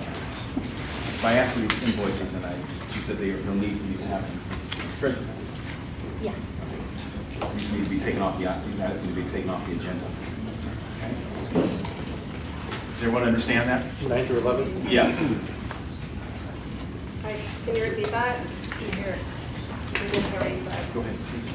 It wasn't as clear, but because since the beginning of the custodial payments that were being pushed through forcefully, that we've already had allocated a monthly expense for website services, which was $100, but they were continuing to be pushed through and paid for. It's really, we're not in a place of choice anymore, but they've all been paid for. They're almost close to $400. Item number 12. Before we move on, can I make a comment, please? You got a minute? Go ahead. So as the co-chair of the outreach committee, we had allocated $100 a month specifically for our website so that we could have a neutral third party oversee our website and hold the domain or whatever. But month after month, approvals are being given, and we're looking at $300 and $400 a month payments, which is way over budget and totally unnecessary. It's a WordPress website, for goodness sakes. Like, it's so easy to upload an agenda. It literally takes me like 20 seconds. So the fact that people on the executive committee are going around the outreach committee, which is more than capable of posting, and the neighborhood council is looking at these invoices every month of over $300, and these invoices are being pushed through custodial payments, so that really the board doesn't even have a say on whether or not they're paid. I don't know, I have a problem with that. So especially as the co-chair of the outreach committee, and as somebody who's more than capable and willing to update the website with agendas as needed. Thank you. Thank you. Item 12, discussion and possible action to approve the request for the MPG funding up to $1,000 for Enrich LA to establish a garden ranger program. Is there someone here from Enrich LA? I did send them a request to attend the meeting twice. Table that item. Is that okay with the board? Is it necessary for them to be here? Because it's already gone through the Grants and Funding Committee, correct? It has gone through the Grants and Funding Committee, and a recommendation was made, and minutes have been provided with that recommendation.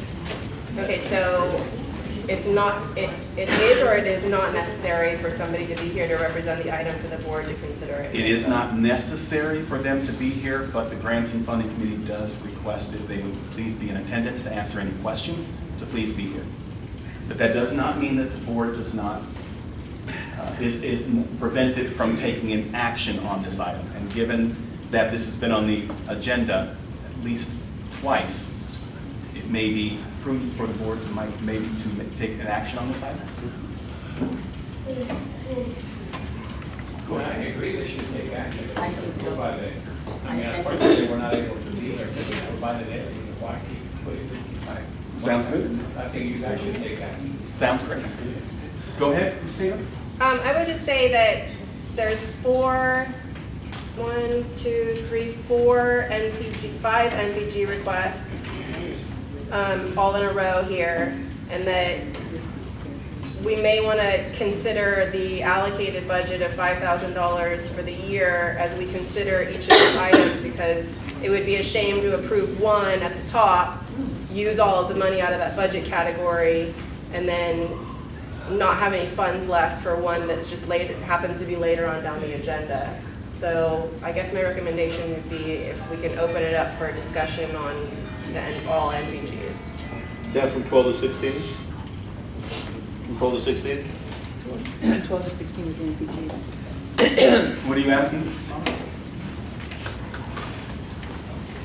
Would you like me to repeat myself? Not necessarily, but if you could at least condense it to what you're requesting with regard to item 12, 13, 14, and 15. So the request was that we have $5,000 allocated in a budget category on our annual budget for NPGs. Let's look at all of the NPGs so that we don't approve one, use all of the money out of that category, and it just so happens that by luck of where they're placed on the agenda, we approve one and not another. So that's it.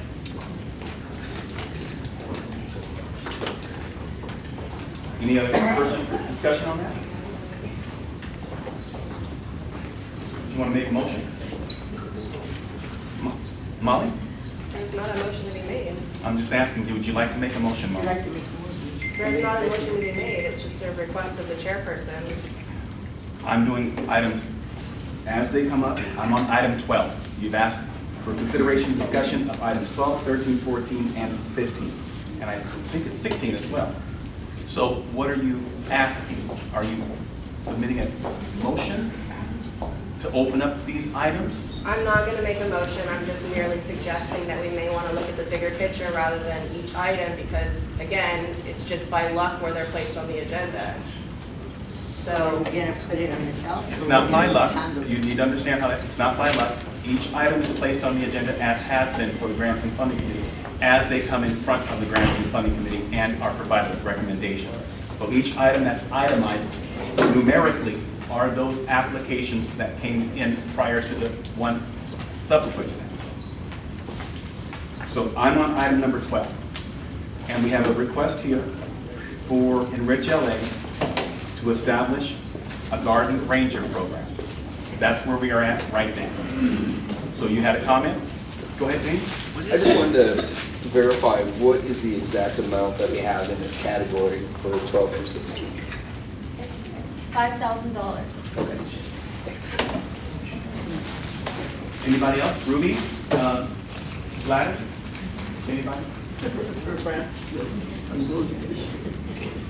Can someone just explain what a garden ranger program is? Garden ranger. Garden ranger is the one that takes care of our wrecking horse. But where are they gonna, but what are they gonna be handling? Well, the information was provided to us, and for stakeholders that have any questions, please take a look at the AMPG request that is in the blue book right over there. As our chair, could you please explain to us what the money would be used for, what location it will be used at? As both the chair of the neighborhood council as well as the grants and funding committee, it would be helpful to have a little bit more information on the agendas, but at the very least, providing that information at the meetings without telling everybody just go look at the supporting documents. It's all in there. Apologies, it's just we don't have a secretary. We don't have a secretary, so let me see what I can do. Just give me a second as I look through here for the Thomas O'Grady's Enrich LA request, and basically, as it states here, is the Enrich LA will offer garden ranger programs at the Glassell Park Elementary School. The garden ranger programs offer weekly interdisciplinary garden-based lessons to students in grades K through 5. These lessons correspond to the California Common Core standards and provide students with hands-on opportunities to learn about nutrition, science, and environmental stewardship.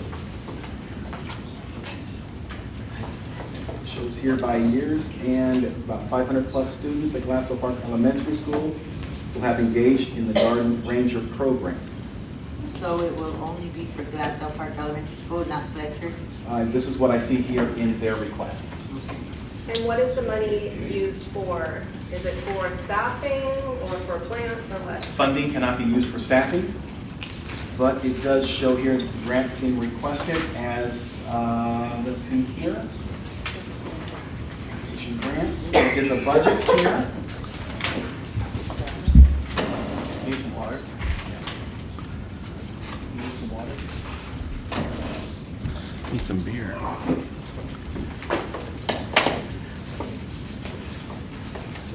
Do they already have somebody that's gonna be running the program? Yes, they do.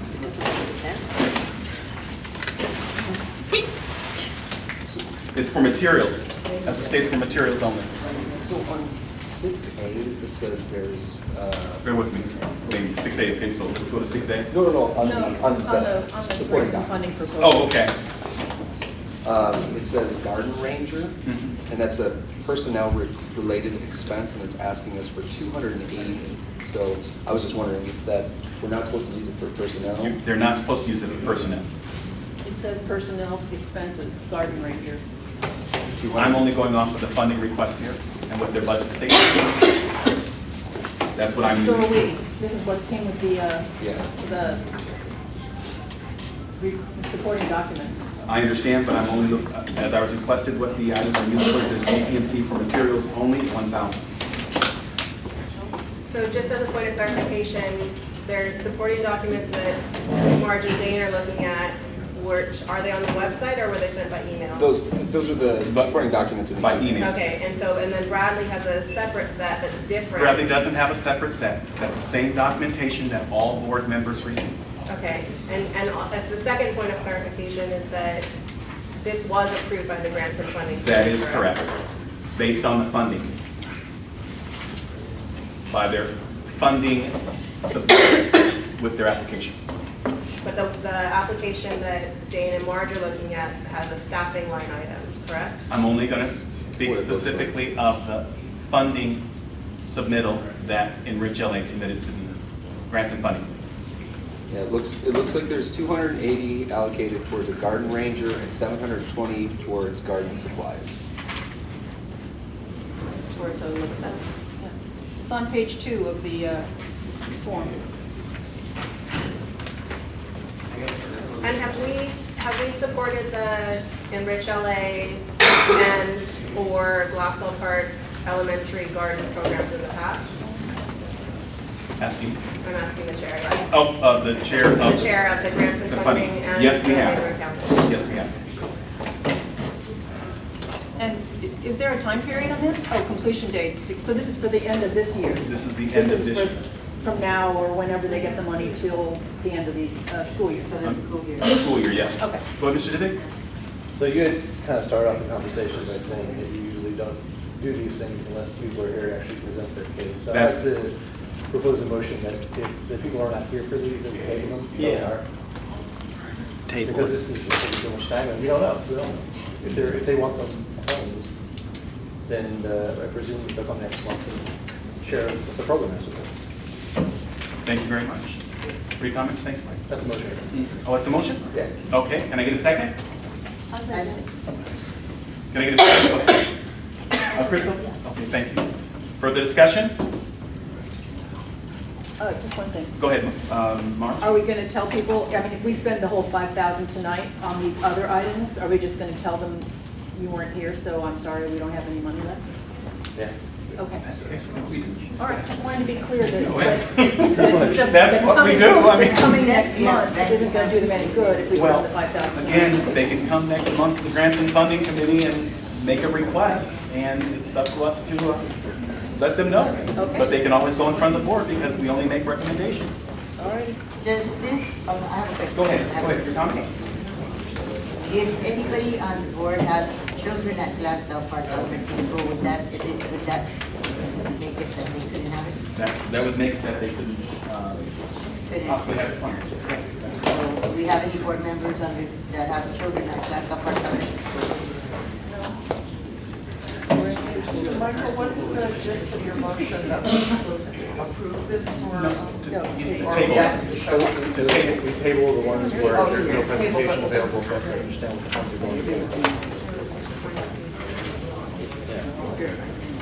So we'll, if not here, we just. No, excuse me. So there was a motion and a second? Yes. And then there was further discussion on that? Go ahead, Molly. So who is here this evening to represent an NPG? Is there anybody here? Okay, so we've got two. Which ones are you guys? We're actually on item 12, Molly.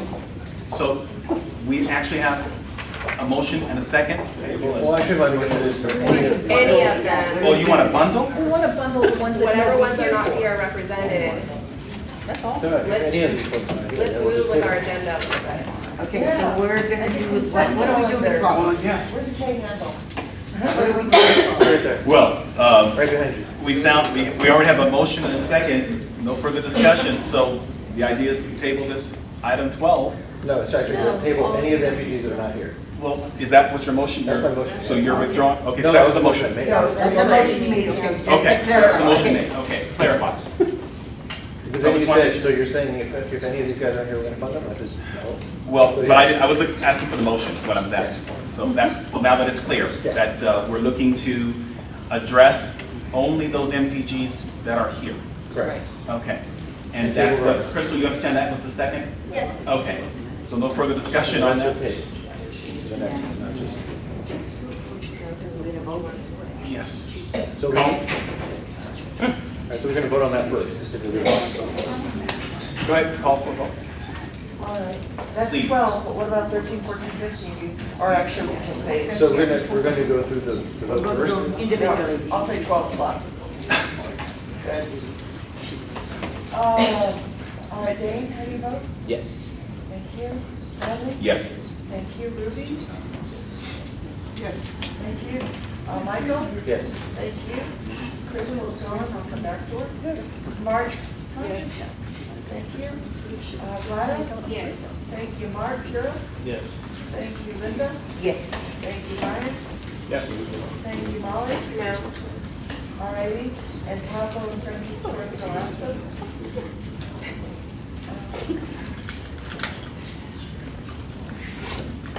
And you guys just have it. Okay, thank you. One vote is not gonna. So those that are not present, we will not be discussing, or they will be put on, they will be Tabled to the next tabled. meeting. Excellent. So- I just have a point of clarification on number 12. So should that, since it had personnel listed in that, should that not have even passed the Grants and Funding Committee to even be here at this board meeting? No, we don't interact.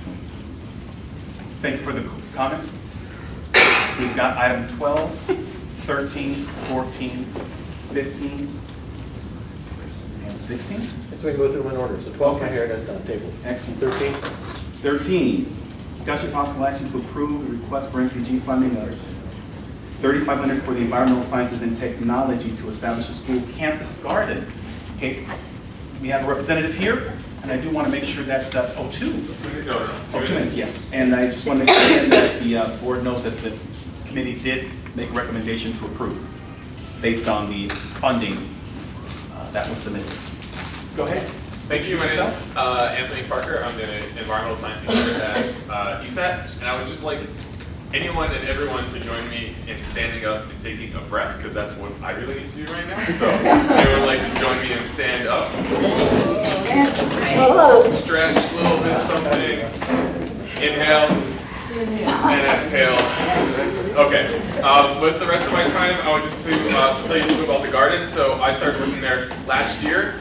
It's called Environmental Science High School, and I would like to make it that. I've implemented a recycling program this year. We didn't really have one before that. We don't have a garden, and most of the kids don't know how to grow their own food, which I think is the trouble, especially if they're graduating high school.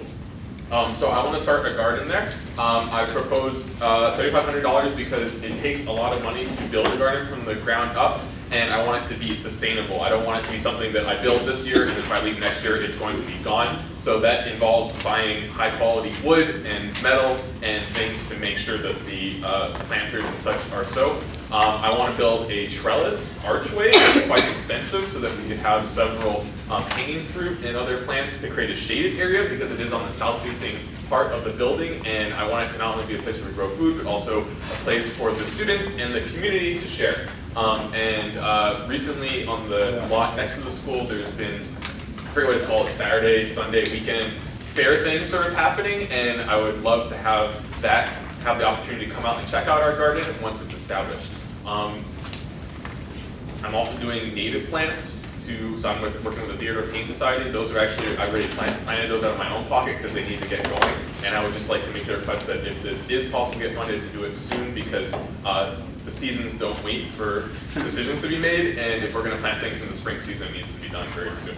So if there's any questions. Go ahead, Crystal. What do you mean programming? I teach 5 classes of environmental science, and one of the requirements for the 10th graders is that they complete a certain amount of environmental hours, and that includes cleanups. I lead nature walks with them on the LA River and other parks and things like that, and I would like to open up garden work as part of the environmental science community hours opportunities. And you're going to continue to oversee that programming? As long as I'm there, yeah. I also have 2 other teachers in the proposal that would be joining me with it, one of which led a program very similar to this in New York before she joined us here in Los Angeles. Thank you. Mr. David. Do the students currently do any interaction with our Glassell Park community garden that exists now? The seniors of the other teacher visited a few times last year. I would love to get them out there to get their hands dirty. I haven't had time nor met the right people yet, but I would enjoy entertaining that idea. I think we have someone on this board who does it, maybe we can connect with you afterwards. Okay, great. I have a question. Quick question. Okay, Ruby? How does this school rate among all the other schools in Glassell Park? Well, what I do know is that we have really high API rating, and that by Newsweek, we were rated #1 at getting low-income, underprivileged students to college. So I think we're #1 in Los Angeles, #5 in California, and something like 80-something in the nation. We just said Glassell Park students, by the way. Yes, they're all native. I am a Glassell Park native as well. Molly? So, I have a question and a comment. So my question is, you're here now, and there are 2 other teachers who would be willing to take on this program if you are no longer a teacher at the school. Yep. So I guess my main concern is $3,500 is a large portion of the budget for the year. Yes. It's a big request of the neighborhood council, and if we are investing in this community garden, I want to know what the long-term plan is to make sure that it's sustainable and that it continues to provide this opportunity to the students. Before you answer, my comment is, I think it's incredibly important that people are connected to their food, and as well as education about California native species. Just the act of growing something from seed is like a really fulfilling experience, and watching it flourish and know that you can actually grow something is really cool. And so I commend your program, and I think it's going to be great for the students when you get it going. Thank you. Any other board members? Any other board member comments? Go ahead, Mr. Davis. I'm not actually sure if this is, well, you know, I want to say, I'm just wondering if there's other places you're reaching out to for funds as well. Is it something that we have to fund entirely, or is there opportunity for us or for other neighborhood councils? I have not reached out to other places for funding directly yet. I've reached out to other places for partnerships with donations and so forth. I haven't received any large sums because when I planned this in the fall and I got it approved in early fall, this was all the money I needed. Okay. So I understand that the money is now limited, and that was not my original idea of the situation. So I will definitely look elsewhere moving on. But right now, the plan is this is where the funds are coming from. So it'd be solely supported from this grant? Yeah, and that would just be for this year and future years, of course, I would look elsewhere. But the reason the sum is so high is, like I said, I would be building it from the ground up, and I would want the quality materials to make it, regarding her question, sustainable so that the infrastructure is there for years to come. In terms of how is it going to be sustainable, the idea would be to have a school club where there is several grade levels that are in charge of everything. I already have enough on my plate. I want to make it student-led, and then that way there can be students passing on the responsibility to students. I currently have a homeroom or advisory of 10th graders that have been itching and waiting to get to work with this. And so I can promise you that at least this year, next year, and the year after that, they will be in charge of it. And after that, hopefully they will have established something that can be carried on to whatever students or teachers are there. Excellent. Any other comments or questions from board members, audience? Go ahead. Would it be possible in the future to maybe also share the cost with science, Atwater? What's the name of the Riverside people? You have kids from all those. Oh, absolutely, yeah, I would love to do that. And to be perfectly honest, I got the idea from visiting a school garden in Brooklyn, and they actually make profit off of theirs by selling it to local farmers markets, and that was an eventual goal of ours. So hopefully I won't have to request any funding in the future until it gets up and running. One last thing, because the time is up, correct? Go ahead, Jay. So a couple of quick questions, maybe you can answer for the board. Is how many students are in the school, and how many families are in the school, and how this board will get an ROI giving 7 or 8% of their budget to a planting program, ROI, return on investment, particularly being, now that we have elections coming up, how are we going to get the families of this school to turn out and vote in the elections, become a part of what this board is trying to accomplish? So, instead of just growing plants, we need to grow a partnership, and to grow that partnership, for $3,500, that's a pretty substantial amount of money for the board, and we always believe in a full ROI, and the ROI right now, the call to action is, how are you going to figure out with these guys, how you're going to get the families involved in elections, and how you get the students involved in the neighborhood council? Those are my questions for the board. Thank you. Oh, thank you for that question. Just to let you know that environmental sciences and technology, ever since they got established in Glassell Park over in Fletcher Square, Fletcher and San Fernando, they've been actively involved in the community improvement projects that have been going on in that specific area. The students and families, the majority of them are from the Glassell Park area. I know for that fact, and I know they're from the Drew Star area. So I do know that they will be involved in much of the elections as they have been in the past with other elections. So as long as they're informed, that is the main goal, is to keep them informed with the Glassell Park Neighborhood Council and those activities that are going on. Any other?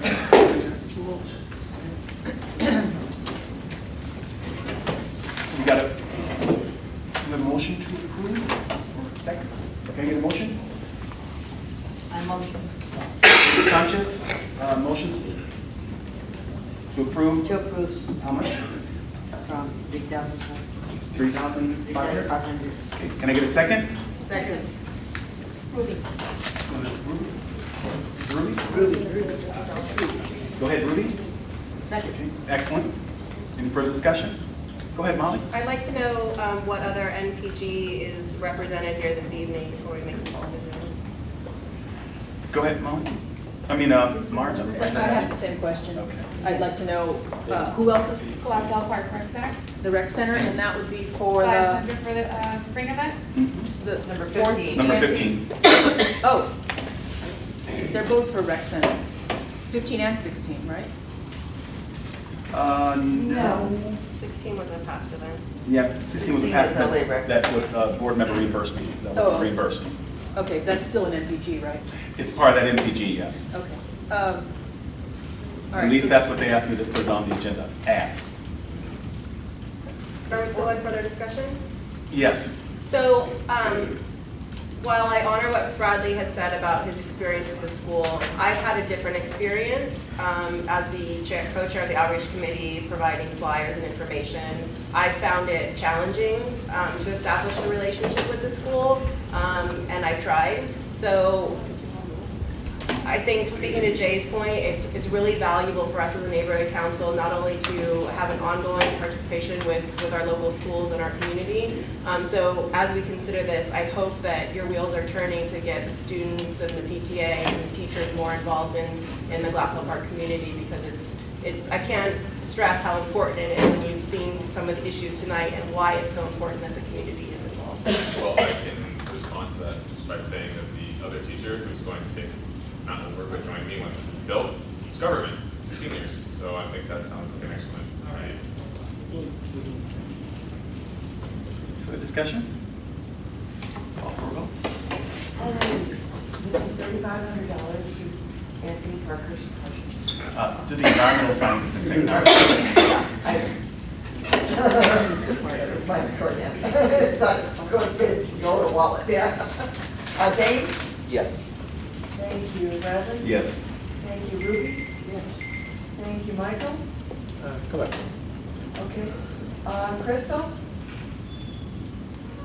I'll come back to you, Crystal. Marge? Yes.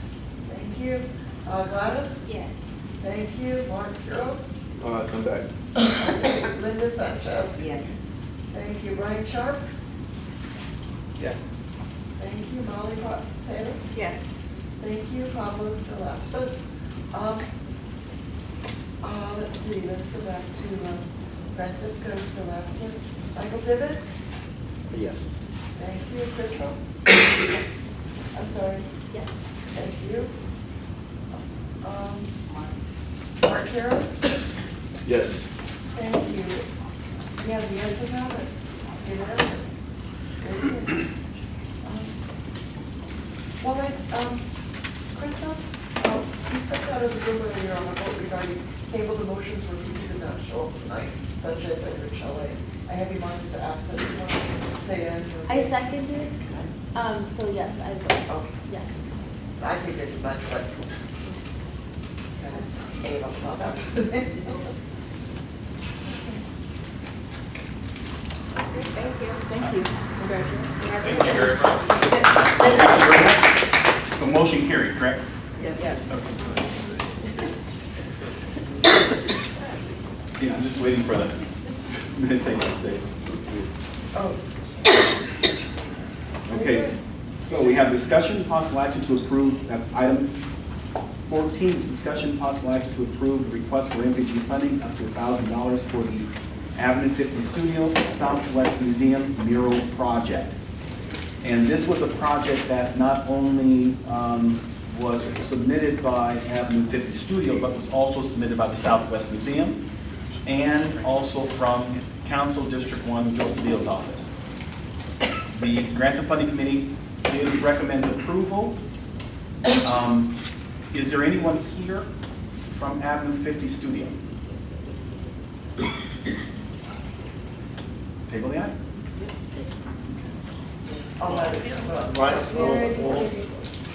hold on, Brian had a question in reference to that. Yeah, my only comment on that one is we kind of spend some money out of our area. And I know where the mural is, and I appreciate that they have a mural, but I think the amount is out kind of high. And I think if you do ever fund it, it should be for much, much less money because it's not in our neighborhood. And I don't think they would be over here spending money on a mural for us. So that's my opinion. Thank you. Thank you. Item 15, discussion and possible action to approve request for MPG funding up to $500 for the Glassell Park Rec Center Spring Extravaganza event. Again, just at our last Grants and Funding Committee meeting, we did recommend approval up to $500 for this specific event for the community of Glassell Park. Okay, my name is Yuka Udave. I'm the new rec coordinator, one of the new rec coordinators at the rec center. We have an annual spring event for the community planned on March 26th, I believe. And we're requesting assistance for supplies for decorations, candy, food. This is something that we provide for the community to come out to take advantage on Saturday afternoon for activities for our annual event. And this is great resources. A lot of parents don't know what we offer. So we bring out our information, we let them know what we offer, after school programming, cultural, sports. So this is what we ask for from you guys.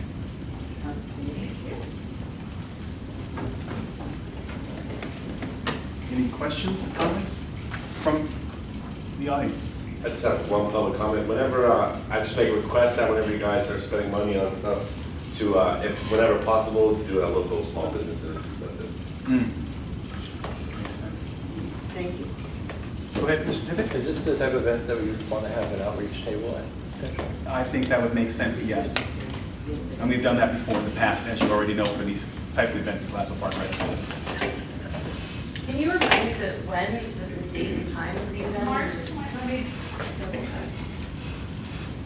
So we could be the Say Sunday before. March 26th. March 26th at 11. So it should be 11 to 1. It starts at 10 actually, so. She is possibly changing the time. Yes. I didn't hear the comments on there, but that would be a good time to outreach for election. Exactly. Anyone have a motion? Go ahead, Crystal.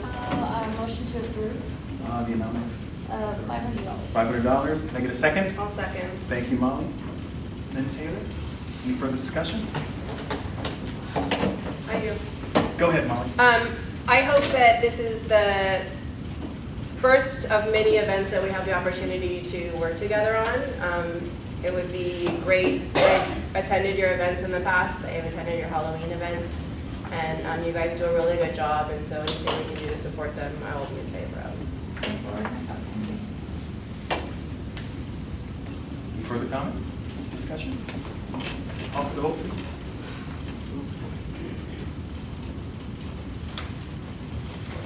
Dave? Yes. Bradley? Yes. Thank you. Ruby? Yes. Thank you, Michael? Yes. Thank you, Crystal? Yes. Thank you, March? Yes. Thank you, Gladys? Yes. Thank you, Mark? Yes. Thank you, Linda? Sasha? Yes.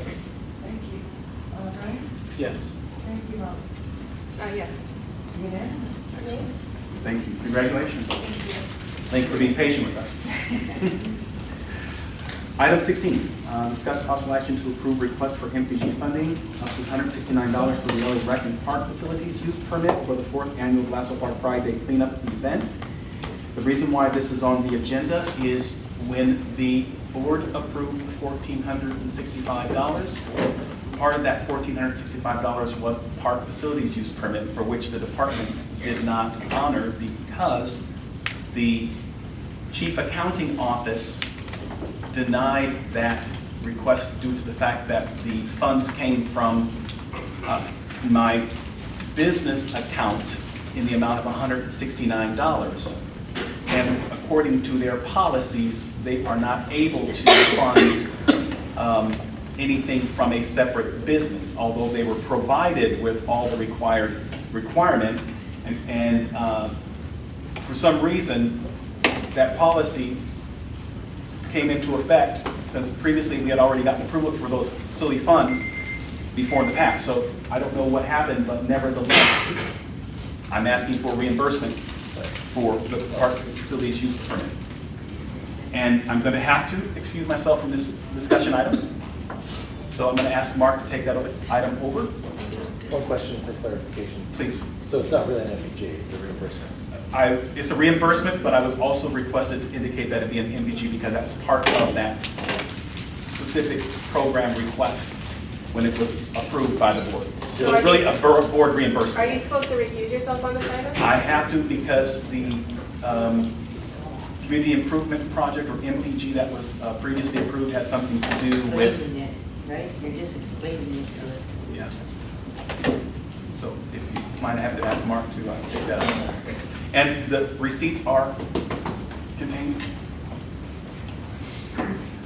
Unless you have any questions. Go ahead, Crystal.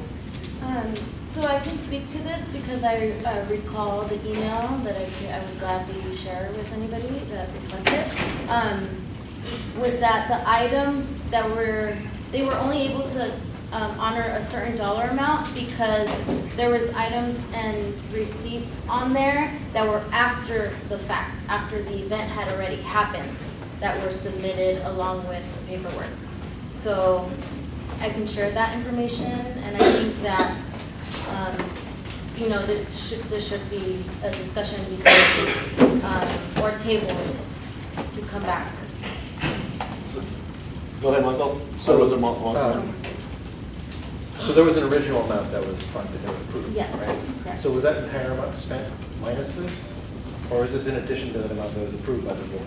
It was approved, it was included into the approved amount, although the department were only able to honor the dollar amount that was reimbursed because they said that the receipts were after the fact that the event had already happened. So there was receipts that were submitted that were past the event. But we didn't exceed the amount that was approved by the board? No. Including this? So it was already approved by the board. So it was just because the check was written, I mean, with whatever he submitted was a check with his personal name, which was the error that he had made. And this is just correcting it. So I'm with it. Mark? Molly, sorry. So I have a question and a comment. So Crystal, my question is, the department would not pay this? Correct. Okay, so the funding department says, no, we are not going to pay this item. Correct. Okay. Did they So, say that they would not pay excuse it me. at all? Hold on, Linda, let Molly finish, please. I'm sorry. Okay, thank you. Okay, so Sorry, Molly. this item makes absolutely no sense to me at all, as somebody who served as the second signer and a past chairperson, because I don't understand why a board member would take on the expense for an NPG anyways. It doesn't make sense. Like, it just doesn't. There's no reason for it. In addition to that, I recall that this may have been paid, was it before the event was even approved by the neighborhood council? There was Yes, correct. Okay, so this item was paid by the board member before the neighborhood council voted or took a position or even heard it on an agenda, correct? Yes. That was the issue, right? Yes. Okay, so, I mean, I don't know, it just seems like it just seems really, something's not quite right with this funding item. Go ahead. I was just curious, what exactly is this permit? I mean, obviously it must be something that was, okay. Yeah. I asked that question earlier, and I was told that the Rec and Parks requires a permit if you're going to do something on their premises over there. And the cleanup, I'm guessing, this is that cleanup, is the one that they meet over there in the grass area where the bulletin board is? And that's where they usually have the tools, and that's where everybody meets up. So if that's the case, then I suppose we had to pay for a permit in order to use that. From what the email had stated was that there was certain receipts that they could not honor. And I don't think that it had at all to do with the permit. Well, this is the Yeah. amount, though. The amount is, there's a receipt here from Department of Park and Rec, or Recreation and Parks, that says, it says $161. You know, it's a receipt that's written out to Bradley that says 169 something picnic permit Yeah. for the Glassell Rec Center. I'm just relaying the email, and I would advise to just further explore it, and we can kind of do some further research on it, and I'm happy to call the department and further clarify that. But from what the email stated was exactly what I stated. Well, I don't know, we'll go ahead, Molly, first. I think this issue speaks to bigger issues in how we appropriately spend our funds. That in order for us to function and be as open and transparent with both our board as well as our stakeholders on these funding issues, not having access to our funds, board members having to pay for things out of pocket, it just creates a situation where it creates confusion, and we can do better than that. So I'll leave it at that, but I think that we were capable and we should do better than that for our stakeholders. I have a comment.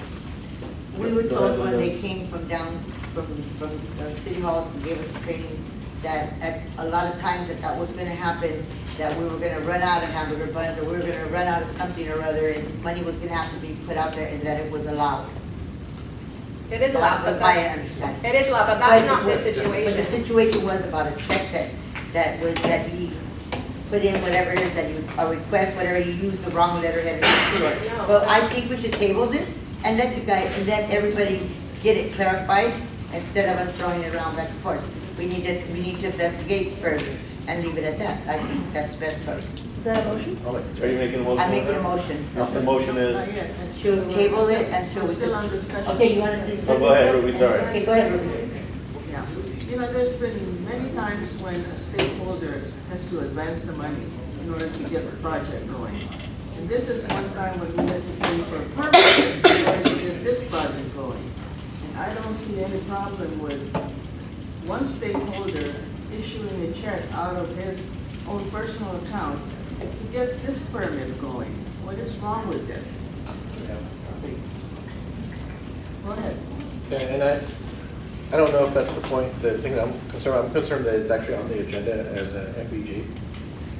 It only isn't an MPG it's a funding request, right? It is NPG, it's a reimbursement to a stakeholder. Right. Yeah, but it should be agendized as a reimbursement. It shouldn't come out of the NPG $5,000, should it? No, it shouldn't come out of the NPG. Well, where should it come out of? It has to come out of somewhere. But this is a reimbursement for, Would it be able to He come out said somewhere else? he submitted it as an MPG, and so that's why he had to. oh, I see. Put it as an MPG? That the event itself was an NPG. Yes. That's why, that makes sense. But an NPG is given to a school or a nonprofit. So what I don't understand is why a board member is paying out of pocket for an NPG that should only be awarded to a school or a nonprofit. Like it doesn't make sense to me. Maybe you can help clarify, Crystal, like, but I think there's We other need to issues. further explore it and do some more research and table this. You can't do that because you keep tabling things off and it never gets solved. This was for the 4th annual Glassell Park Community Friday cleanup. And the amount of total NPG requested was, it's in here somewhere. And anyway, $1,465, and that amount was part of that. And if you're gonna deny that, you know. Nobody's denying it, we're just further Well, exploring you're gonna it so that part we of can it. go How back and how do many more research. times? This is back in August. How Well, if many the more secretary explorers does do her you job, have? she Spend the should money put and it back use the on money the back. agenda. It's as simple as that. I mean, I'm happy to call the department tomorrow and ask them to further clarify the original email that they responded to me with. I mean, I have no problem with doing my job and, you know, just asking more questions. Yeah, if this $169 was your money, wouldn't you want it back? Of course, and that's why Art Camarillo, when he had his reimbursement that was in another fiscal year, I did my job and did my part, even though we weren't supposed to reimburse him because it was in a past fiscal year, we still did it. So there's no issue with the reimbursement, it's just we have to further explore that and go back to that submission and then see exactly what it was. All right, then time's up on this one, so let's take a vote if we are gonna table it. Is there a motion? Yeah, she I'm Make a making a motion motion, are we tabling it? Your motion is to what, to table it, so table looking it. into it further, or? Right. Okay, who's gonna second that? I'll second. Crystal seconds it? Okay, And when it comes back, Crystal, I'd like to know the date that it was paid, and then the date of the event, where it was on the agenda. So then we could all get that information So from you. it just needs to be very, very clear. And then I also want to know why the department refused payment. So if you can include that as Okay, a thank you. supplement. Okay, let's move forward and take a just vote. go ahead. All right, to table this motion. Table this motion. Dane? Abstain. Rudy? Abstain? Sorry, did you say abstain? Thank you. Michael? Abstain. Thank you. Crystal?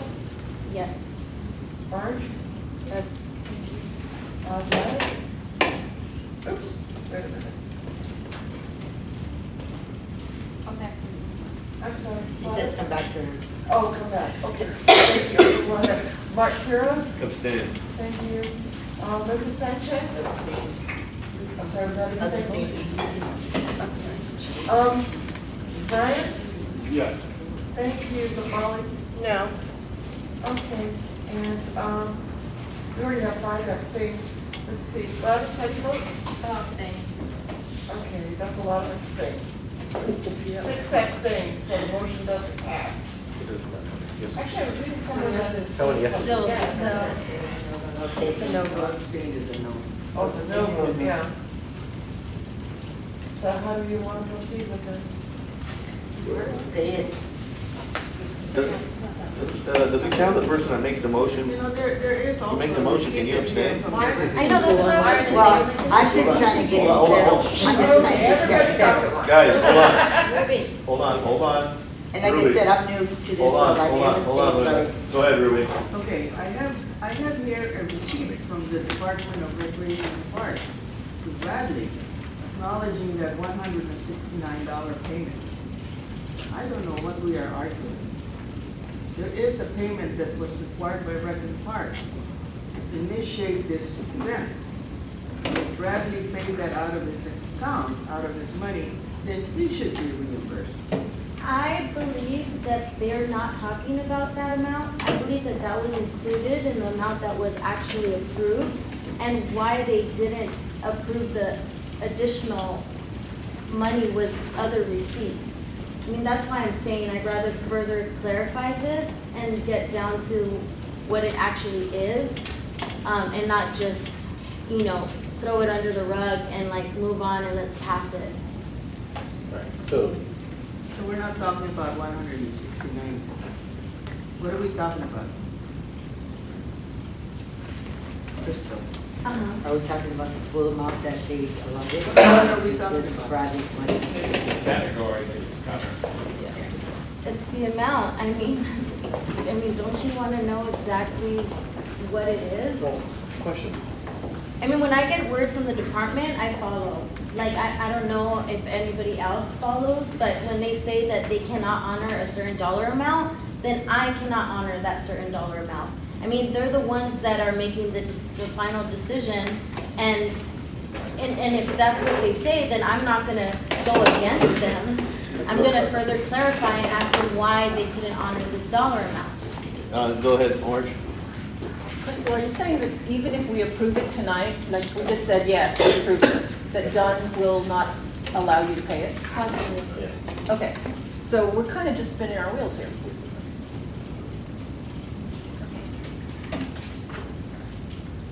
Michael? That was exactly the same point I was making. It's like, if they deny it the first time, or it sounds like she wants to do some research, so it doesn't get denied the second time, or at least we clarify that. So where were we at with the vote count? Were we 6 and 5? I'll change my Exact yes. numbers here for you. 1, 2, 3, 4, 5, 6, 6 abstains. I'll change mine to yes. Go ahead. Can we see that email? 5 abstains. Yeah, of course. I mean, I'll be happy to send it over. Yeah, but. 4 yes. 1 no. 4 yes, 4 abstain, 1 no? Yeah. 5 abstains, 4 yes, 1 no. I'm sorry. Let me just make sure that's made. 2, 4, 5, 6, 7, 8, 9, 10. Yeah, that votes. 5 abstains. So we basically have 6 no's, right? 1 no, 4 yes. 5, 4, 1. That's 10. Yeah. So we got. While we further consider this item, I'd like to introduce a motion to extend our meeting to 10 o'clock so that we can get through our agenda and all the people who waited so patiently to probably deal with land use items. So I can't do it. Did they have items? Hold on, Molly, hold on, guys, hold on. Okay. Molly is making a motion to extend the meeting until 10 o'clock. Okay, do I get a second? Yes. Marge seconds that motion. Can we go ahead and, Is Rodney coming over this now? Okay. Yes. Roger, I'm good. I'll put the board map. Everybody guys have smartphones. I'm sorry. Extended to 10? Okay, I'm going to take roll call. I'm sorry. I'll come back to you. Michael? Come back. Okay. Crystal? What if, oh, so You want to it's extend the yes. meeting till 10? Yes. I got 9 of 20. March? Yes. Thank you. I'll come back to you. Mark Carroll? abstain?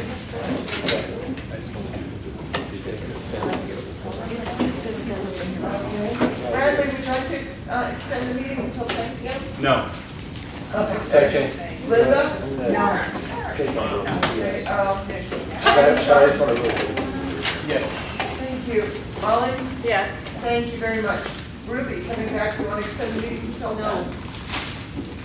I'll come back to you. Michael Divitt, you want to extend the meeting till 10? Yes, but I Thank have you. to have it, we focus on the Travis, you want to chair. extend the meeting till 10? No, sorry. No. And Ruby, you want to extend the meeting till 10? No. Thank you. 1, 2, 3, 4 no's and 6 yeses. So the yeses have 1 abstention. Mr. George? No. I got it. First, we had to vote to extend the meeting. Oh, okay. But I have a question. Well, for the board, I'm wondering if we shouldn't move on to the issues that these people have been waiting to deal with, and then, I might have 20. that's what I'm saying, we're gonna move on to the issues that people are here to talk about, and then, if we have time, we'll go back to the rest of the agenda. I'm I just think that's suggesting reasonable. that. Is that a motion? That's a motion, I second. unanimous. Everybody, I just wanted to announce that I just forwarded everybody the email from all the, it's actually itemized, the reasons why they couldn't honor the additional amounts, so it's all in there for your reference. Thank you.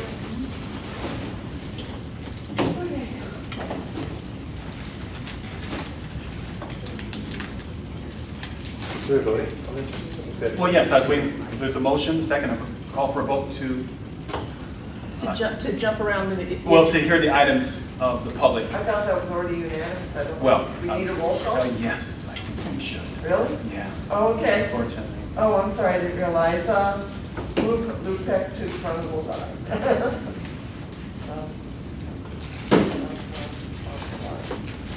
Okay, Dane? Yes.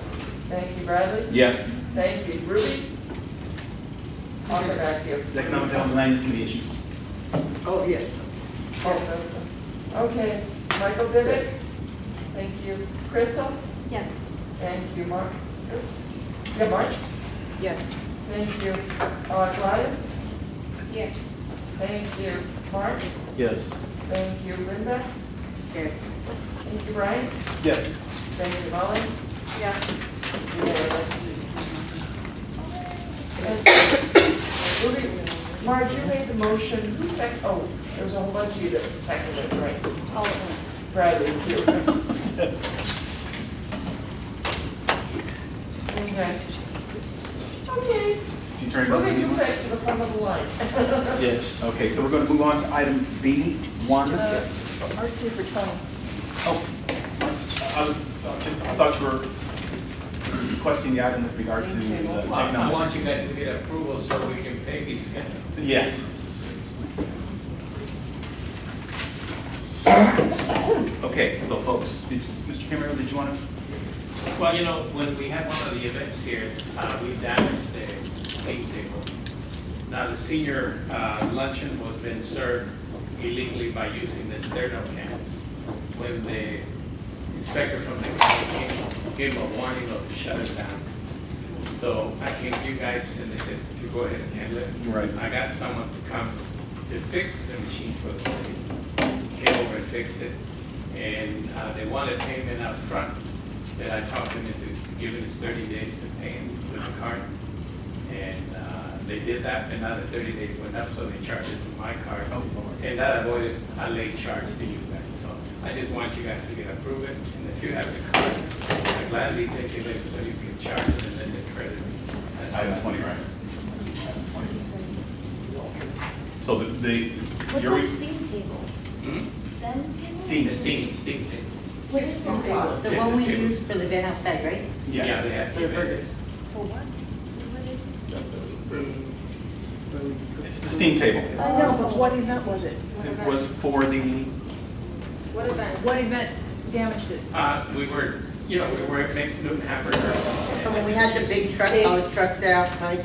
What event? We What's don't the know name what of the event this event? is. I'm trying to remember. It It was was the a truck national when they night out. touched the trucks. Because I was helping out with serving burgers. Me too. And they were using. was a national night out. National night out. National night out. And what they did, instead of putting a pan with water so we could steam it, people were not familiar with the thing, they put the water on the machine and shorted it out. So what event did you pull it out and go to use it and discover that it was not working properly? Because from what I heard you say, the health inspector came to your senior event and they Well, no, weren't they come here to happy. inspect every time. They weren't happy with the way that the food was being served, and so therefore you went to use the barbecue, is that correct? I don't think that's an issue. I think the fact of the matter is that the steam table is not working. The It was barbecue used at an was being event. used outside. So it's broken, so we gotta fix it.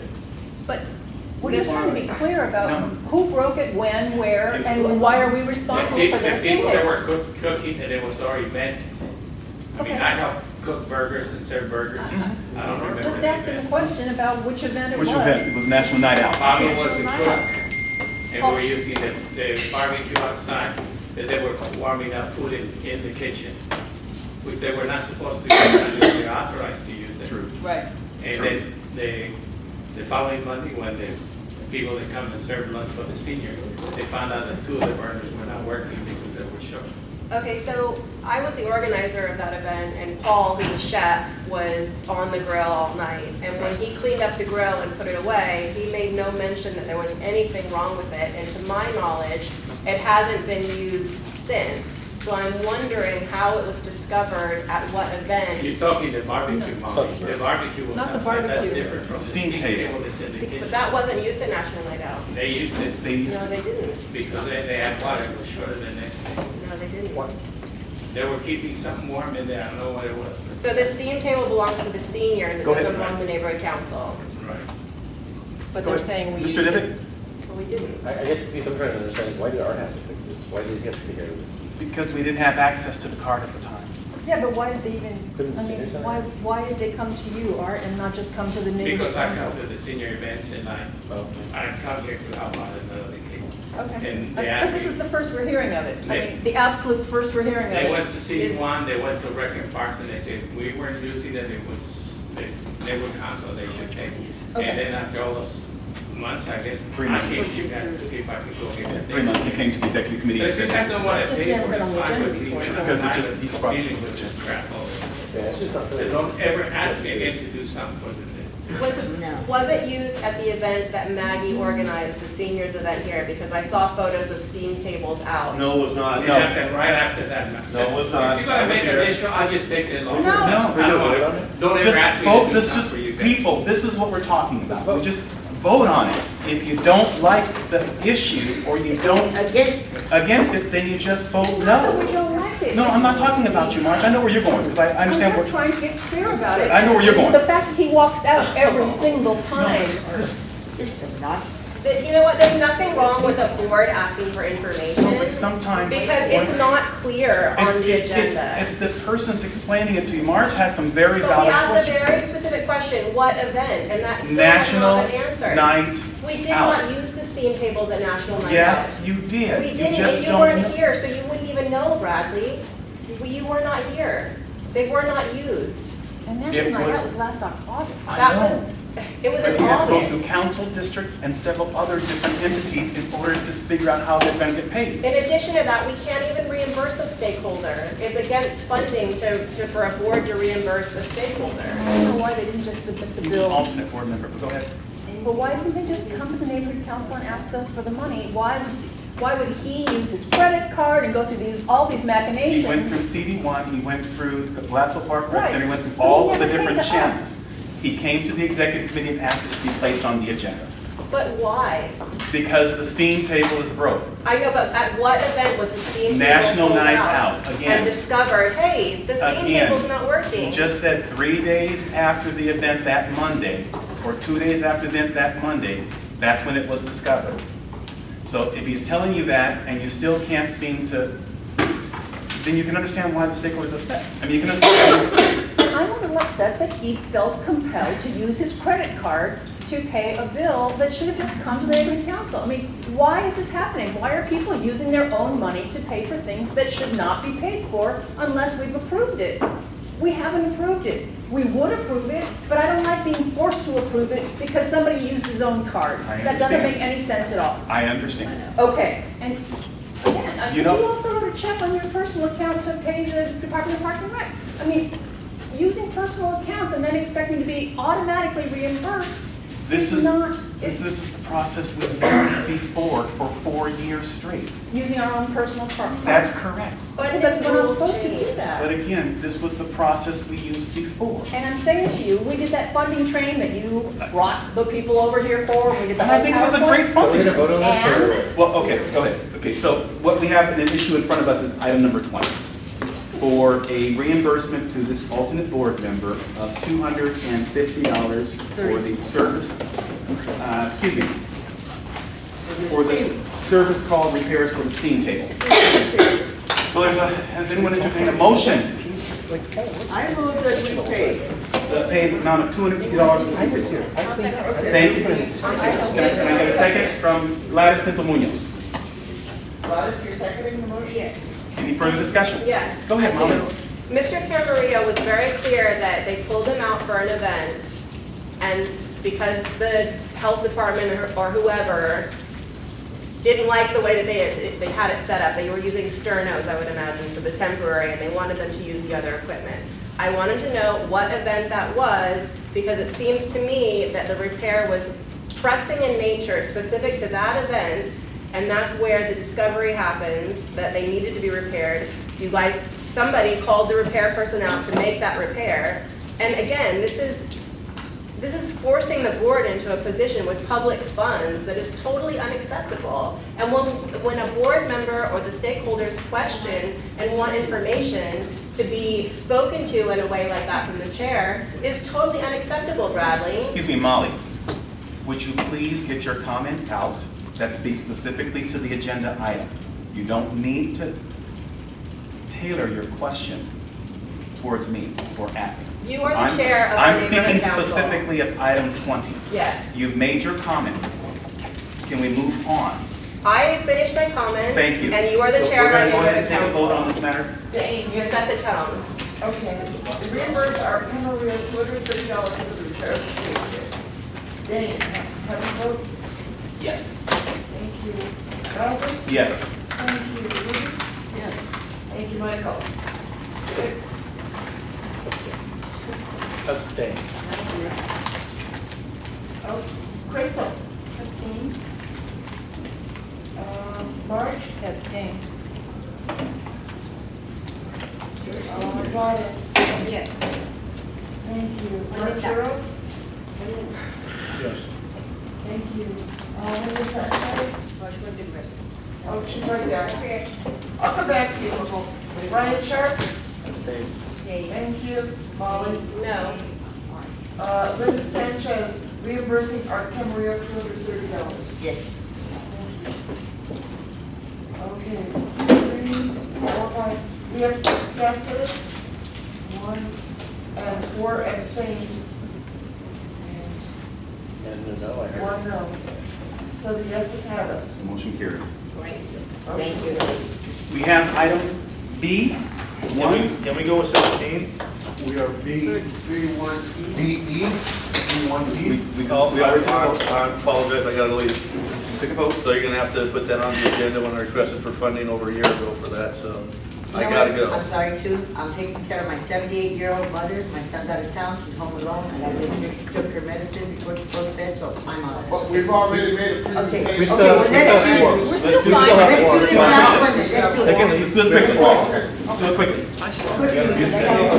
We also have alternate board members present, so they can take the place. Okay, We great. still have 2 people on. Okay, I don't know if the chair of the planning and land use committee wanted to. Well, we're on item B1E. We're on E. E what? 2558 E? San Fernando Road. 2 separate. Oh, 2558. No, 2558 San Fernando Road, number E. Oh, that's E is the eggplant. All right. I know the chair of the. What was the Economic Development Land Use Committee's recommendation on this item? Please? Approve it. To approve it? With conditions. What were the conditions? Well, if you read the notes from the meeting, we were all in approval. It was passed unanimously. But we had requested that it also contain further study of the ingress egress and a study of the traffic impacts. And good evening, my name is Frank Gonzalez. The applicant is Renaissance Arts Academy, highly successful charter school. It's currently on Eagle Rock Boulevard. They are working to open a second school here in Glassell Park for some music and arts. And we've gone ahead and completed the LEDOT study and are accepting their recommendations in terms of ingress and egress, number one. The Land Use Committee also made a couple of other recommendations regarding screening and where the fences are located. And we've gone ahead and made those changes and incorporated those into the submittal to the city planning department. So we've taken those recommendations and incorporated them completely into the project. And we do have some visuals for the board showing Yeah, actually, we can just show. that information. The comments is to have the clear visibility at the entrance of the council office. Thank you. So we actually removed all the vines and coverage. So this capped at 8 feet tall, about as so it's for just at that entrance. So this is where Greystone Yeah. the building. And they removed some of the lines there by the gate for the entrance so that we have a clear line of sight to go into the driveway. Bradley, may I ask questions? Yes, please, go ahead. So I'd be curious to know what DOT studied and what the findings were. Well, DOT has criteria that the state mandated criteria where they study, when they do the traffic study, they study all of the adjacent intersections to see if there's going to be an appreciable impact on those intersections. And if so, what mitigation measures should you put in place in order to mitigate those impacts? They found that the adjacent intersections would not be impacted by the cars that would be coming into the school. They just recommended that we have three driveway aprons there to get the traffic in and out, ingress and egress. I have something I could show you. There were three conditions that. I know the site really Yeah. well. I'm going to show you how. There were three conditions that the school offered. Number one was separating the start time for the elementary school versus the 6:12, so to reduce the impact of traffic. We've been talking to the neighborhood council, specifically Gerald Gubiton, the chief planning deputy in the neighborhood council, about And city council. did I say neighborhood council? Sorry, the city council to create a school zone there to reduce the mile per hour. That's the second thing, and the third thing is that the school has agreed to have 4 paid adults in the morning for 45 minutes, trained by LADOT through their safety valet program, and 4 in the afternoon on site to help with the cars coming on site and exiting. And it's going to be, the fourth thing is going to be right turn only onto the site and then right turn out of the site going southbound on San Fernando Road, so no cars will be crossing immediately. The school has and everyone's looking at me like, yeah, right, but the school has a 12-minute, everyone's like, I want to go home. The school has a 12-year record without one violation, and anyone from the neighborhood council is invited to see the school in operation, including the traffic monitoring program that the school operates in the morning and afternoon. So can you tell us the number of students that will be attending? I'm sorry, we're going to move on. 650, which was the only reason why the land use committee members had some concerns about this. And many of them were addressed, but they did leave committee members still with a cautionary thing of further concern about the traffic on that street and the ingress and egress of that many students. And I would also say that not just the traffic, because the traffic, there is going to be traffic from Super King down the street and people trying to get in and out of narrow driveways, right?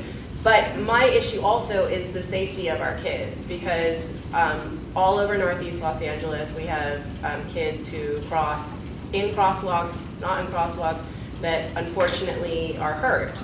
And we see it at Sotomayor, just down the street, when school gets in and out, you know, kids are kids. They don't always make the best choices, right? So my main concern as you develop your school is exploring safety in the crosswalks as well, and anything that we can do so that when people cross over to get to Little San Fernando Road, which they will because the traffic's going to be lighter over there, how can we keep our kids safe as well? So we love to work with the appropriate committee. Let me just say, folks, we must, we've got a 10 o'clock time here, and we still have half an agenda to do, specifically with the elections, because that needs to be addressed tonight. Crystal's mentioned some items as well. What was the recommendations of the committee?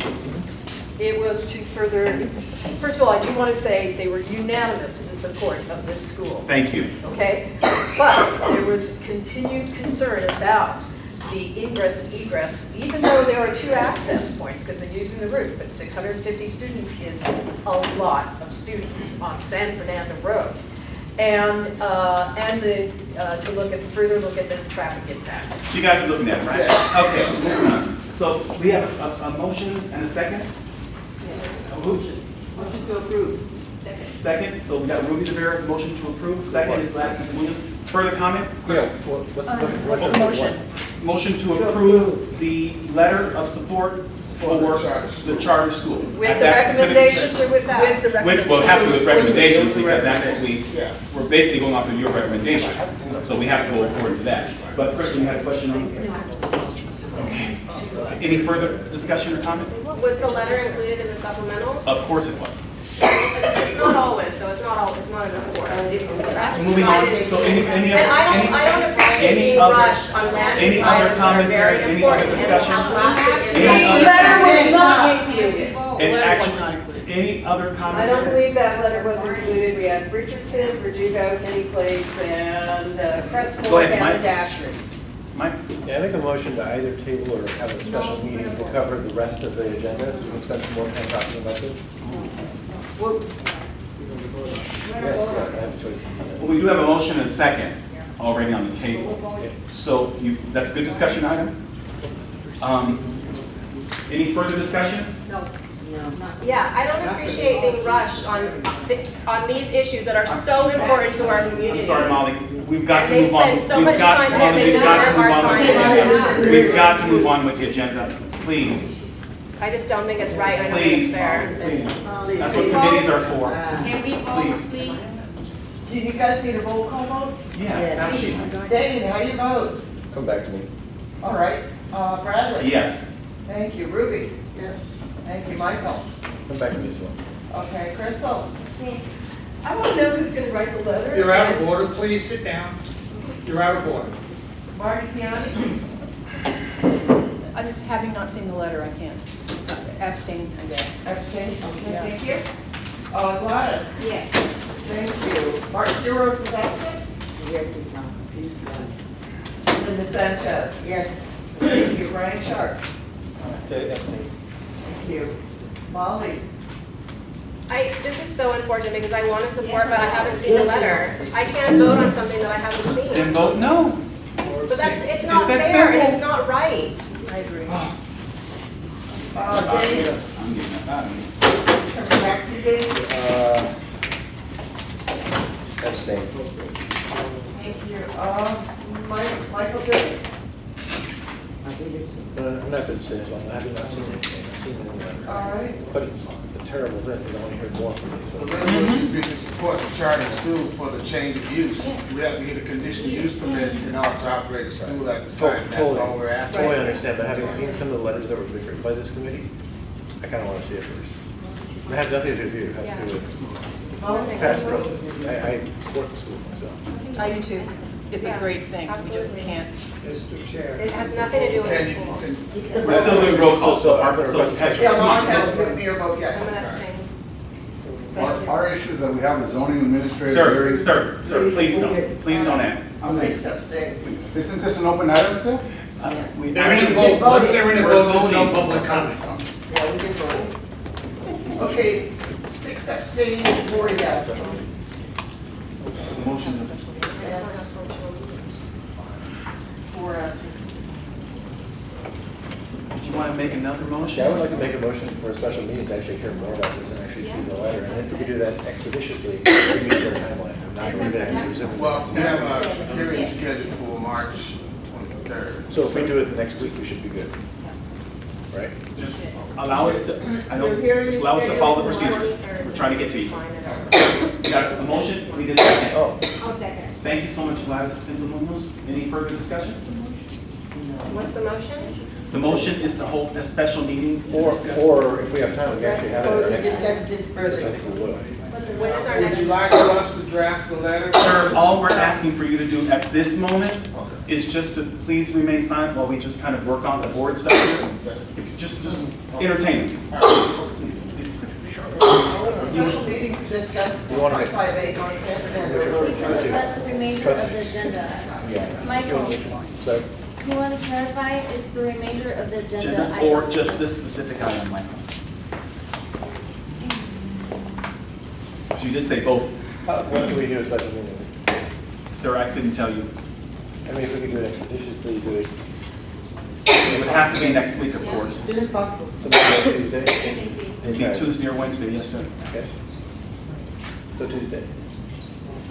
So is it specific to this item or not? Maybe specific to that and the rest of the agenda, since we're not going to make it by 10. It would have to be the rest of the agenda. Yeah. Well, I'm Is sorry, this your is that the motion you're requesting? March Okay. 23rd. And we have a second, Gladys, did you say? When is our March meeting? Okay, and so, further discussion? When is our March meeting? What's the date? Our regular March meeting. Oh, regular, okay. It would be on March 15th.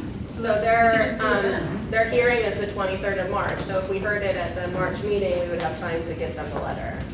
I think it would be safer There to is, do there it is a before. letter. We have a letter here on file. Right here. We never saw it. Well, you want to see it right now, I can pass it on. I don't know why you. Can you read the letter? The letter's here. And you're the only one who's got a copy? Yeah. No, this is the, It's for everybody. this is for everybody. Since we ran out of, we don't have a We don't have a printer, copy machine so anymore. But folks, we've got a motion and a second. Further discussion? Well, with the introduction of this potential letter, let's take a look at it first. So we'll hold my. See the letter? my motion Yeah. for instance, look at it. we got a copier. I just want to add, there's really important items that I need to address tonight The for secretary was here special doing her meeting. job, we'd have her on here. Tell the secretary. I assume this is the letter regarding the school and the demolition of the church, which is also the same letter.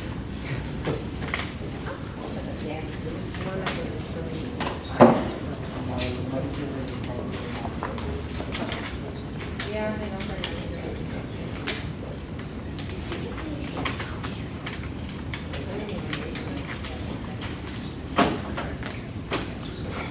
I hope the people that actually just get us a finish.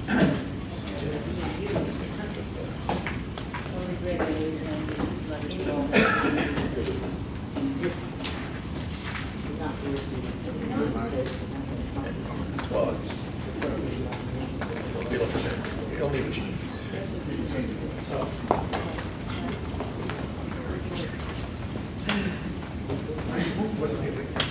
Election.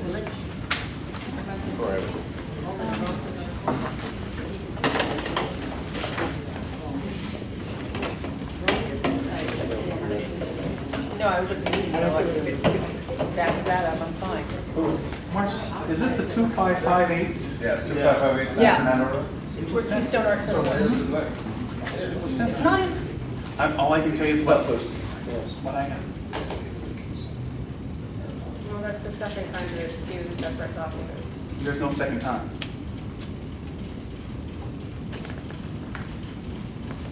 I'm okay with this letter. Can it be read aloud, please? No, we're not going to read it aloud, but if any of the board members would like to look over the letter. The recommendation is that it's down zone from a highway to something more appropriate for a school zone, I think is the main point in the letter. Can you ask for the votes again? Is it?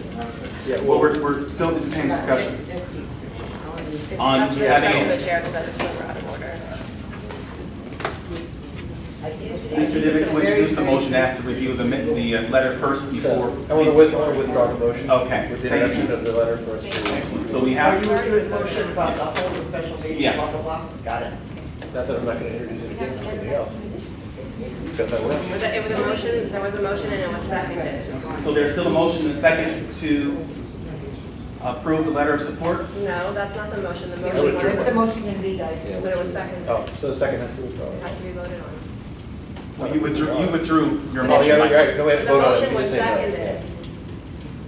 You withdrew your motion, right, Mike?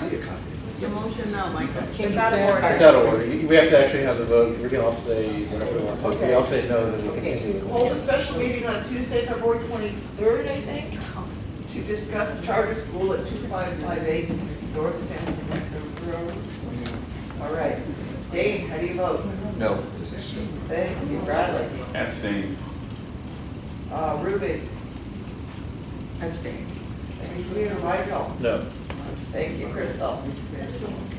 Thank you, Marge. No. Thank you, Gladys. Thank you. Linda. Abstain. Thank you, Brian. No. Thank you, Molly.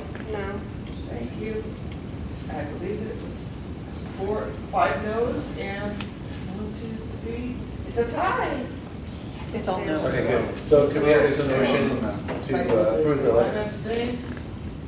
I didn't hear you, Michael. Can I introduce a motion to approve the letter? Yes. Right. Excellent. We got a first and a second. I'd like to read it. Okay, first and a second. Any further discussion? Take a vote, please. Yes. Motion for support of charter school at 2558 North San Fernando Road upon reading the letter. After reading the letter. Alrighty, Dane? Yes. Thank you, Bradley. Yes. Thank you, Ruby? Yes. Thank you, Michael? Yes. Thank you, Crystal? Thank you, Lamarge? Yes. Thank you, Gladys? Yes. Thank you, Linda? Yes. Thank you, Brian? Yes. Thank you, Molly? Yes. Yay! Now, who made the motion? Who's that? Is that Ruby and Gladys? Yes. Yes. Good. I believe. Thank you, ladies and gentlemen. You're welcome. Go ahead, Marge, please. Go ahead, Marge. Item F, the one about approving the elections ad hoc committee funding, that was approved at the special meeting in January. Only amount was approved in January. No, all of it. I'm just telling you what the department told me. Thank you for your patience. So are we getting, I just need to say that there's items on here that I've continuously requested and time and month after month, it still has not been heard. So if somebody can please, can we move forward to these items, G1 and 2, please? Because I've had artists attacking me for their money. We're gonna get on with the elections because I think that's a. So I think your quorum is 10 to do business, you're now 8. Oh, 8? Okay, so here's my suggestion to you guys. In that meeting, the contentious meeting of legal or not, it is legal. You did vote a bulk amount, but you didn't vote an itemized amount.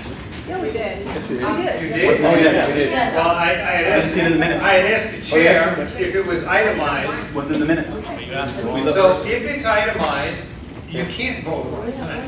If it wasn't itemized and it's not in the minutes and you approved the minutes, then you need to do it tonight, otherwise you can't spend any of the money. That's right. So, if it's what you approved or you think you approved in the last thing, make a motion for the whole thing and do it once we can be done with it. Before anyone else goes home. Because this is election time. Yep. So, Right. make a motion. It was motion for a lump amount. Amount of money, I remember. Yeah, but committee But it recommendations was were part very of the budget. specific. The budget that was attached to the agenda is what we were basing it off of. So the budget was already itemized, and we didn't feel we needed to re-itemize it. So the funding rules require you in the record to itemize, believe me, for the last 3 days, that's all I've been beat up on by funding. Itemization. Can't spend anything unless it's been itemized. So if this is what you guys did, then this is a 2-minute vote. Motion, second, all in favor, go home. Okay. So I move that we approve the already approved amount of $18,100 distributed as per the budget that was attached to the agenda for the meeting at which this was approved. I'll second. And just as a point of clarification, the newsletter was a line item 5 months ago and therefore is not needed in the bulk elections vote. So that removes the 5,000 then? That was already No, approved. that wasn't part of it. That wasn't in the budget that we approved. That was already approved. So for safety's sake at this point, knowing how done funding is, do the whole budget. Whatever you have on the agenda, because you have it lined on the agenda, your motion should be to approve items, whatever it is, 12.1 through 10, or whatever it is, as written on the agenda. And do one motion for the whole thing. Yeah, but as was written on the agenda for the meeting at which it was approved. No, you have a Brown Act violation then, because you don't have that agenda from before. You have items on the agenda today. The agenda was attached to this She's talking about agenda. specifically the itemized agendas. This was requested by the department. So you have on your agenda Yeah. Amount. F 1 through 11. I see that. That's what you need to make a motion on, because the Brown Act requires you to move what's in front of you on the agenda. Okay, so if I introduce a motion to approve F1 through 11 up to $18,100. I think it's specific on there. It is specific. The item, the amount of money on each one is specific. Yeah, but it exceeds, Yeah, it's over That's the issue, it yes. exceeds the total budget. So then what you need to do is decide which one you want to knock down Within that within that 18,000. amount. We And then knock it down. But the issue is that we hashed this out at the special did meeting. hash this out. But you don't have it on the agenda, it's the rules, it's the law, it's state law, you have to operate according to the law. You can't operate according to, this is what I wanted. Right. You have to operate according to the law. Otherwise, they're gonna reject it downtown and you're gonna have no election. Okay, so knowing what we have available to us, I will make the motion to approve items F1 through 11. That's over the 18,000. It was, Oh, it's 31,000. it was like $27,000. It's 30, yeah, you can't do that. Let's do F2 through 11? We need to do one. Why not? I don't want to do two, right? Right. Okay, We really need to hear the next items right after I'd that. like to make a motion to approve items F1 through 11 I'll second. as on this agenda. I'll Okay, second. F1 through 11. Okay, so that is a total of 31,000 or 28,000? What's the amount? You guys only approved I came up 18,000? with, oops, I had, It's irrelevant, Oh, obviously. wow. 31,700. That's Can what we Jay move said, on to right? G, item G, You're out please? of order, you cannot do that. So just wait, it takes more time with everybody screaming, this is what I want, than actually asking questions and doing your business. We have a motion, we have a second. Focus on your item and be done. Second? It's all up I to second. 31,000, so we just make it up to So 18. Marge made the motion and I seconded. To approve items F1 through 11 as posted on, as written on this agenda. Yeah.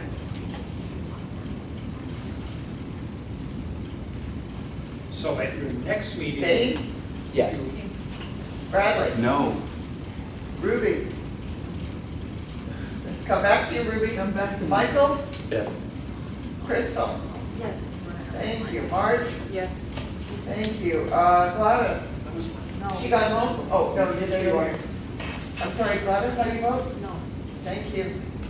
Linda Sanchez, did she come home? She left. She left, yeah. Okay, Brian Sharp, Yes. thank you. Molly, Yes. and Ruby? Yes. Ruby? Yes. Thank you. 1, 2, 3, 5, 6, 7 yeses. The yeses have it. So at your next meeting, you will have an agenda item to increase your budget for election. Another $10,000. You better Can find we it. move on to G1, please?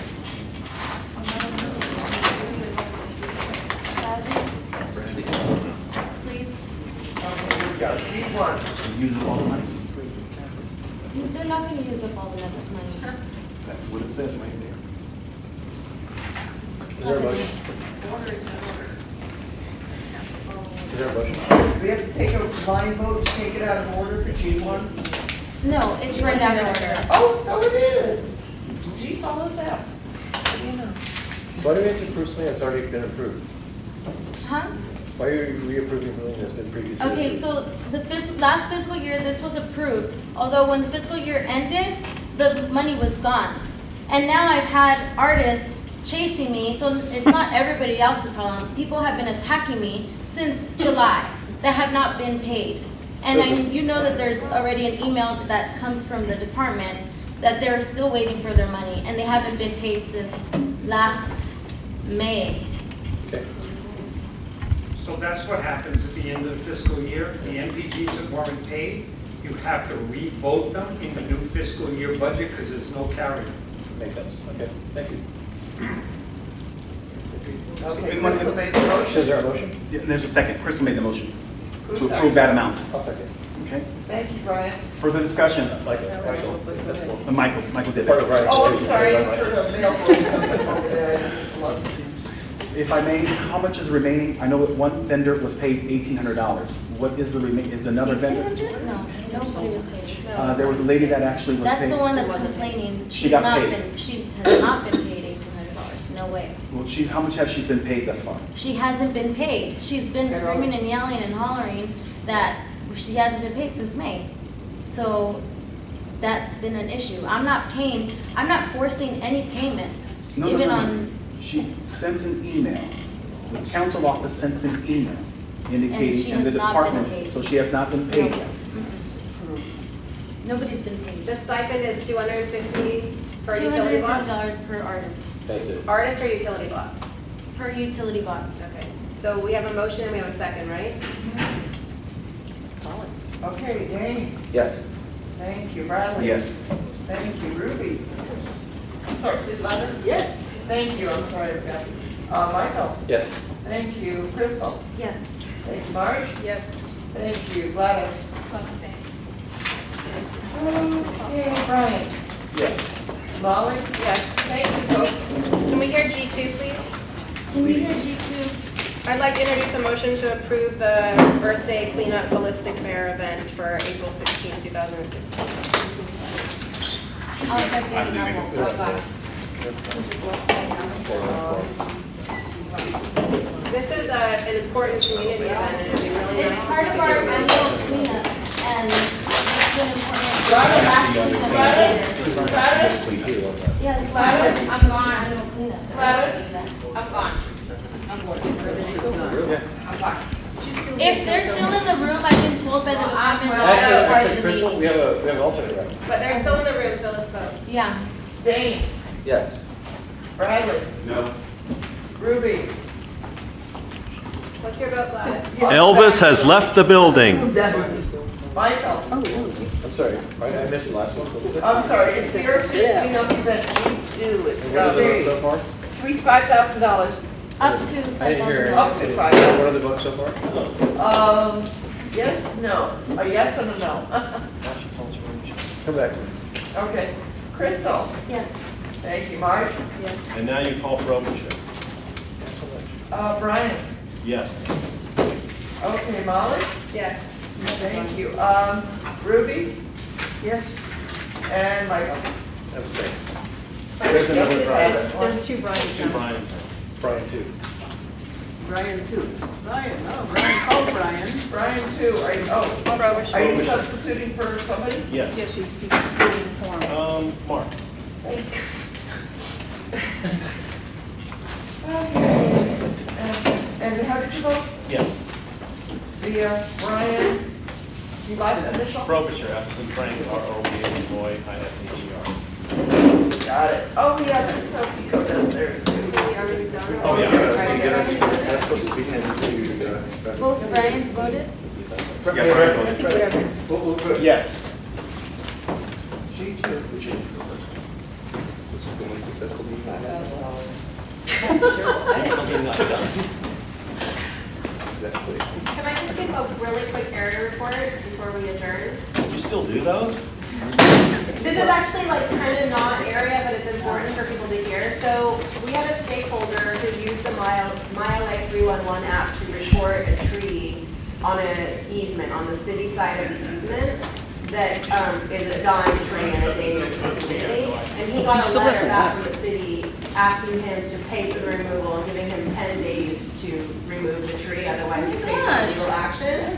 So it's really unfortunate that we're encouraging people to use the MyLA 311 app, and yet these situations happen that are people aren't gonna want to use that app because they're gonna be afraid of the repercussions of that. So I'm trying to get him in touch with the right people to help him through this situation, but he's like, I don't have the money to pay for the removal of this tree. It's gonna be thousands and thousands of dollars that I wasn't anticipating, and not only that, it's on the city side of the easement, and so why should I be responsible for it anyways? So anyways, I just wanted to put that out there. This is not the Volker tree, is it? No, Okay. that tree was removed. They made quick work of that tree. Yeah, those who are gonna be left behind, able-bodied men will have to put their chairs and tables. The seniors get one more. Away? Ruby, away or Shut her set for down. lunch? Set up for lunch. Oh, okay. Shut them down. This has been a Ricky Ricardo production.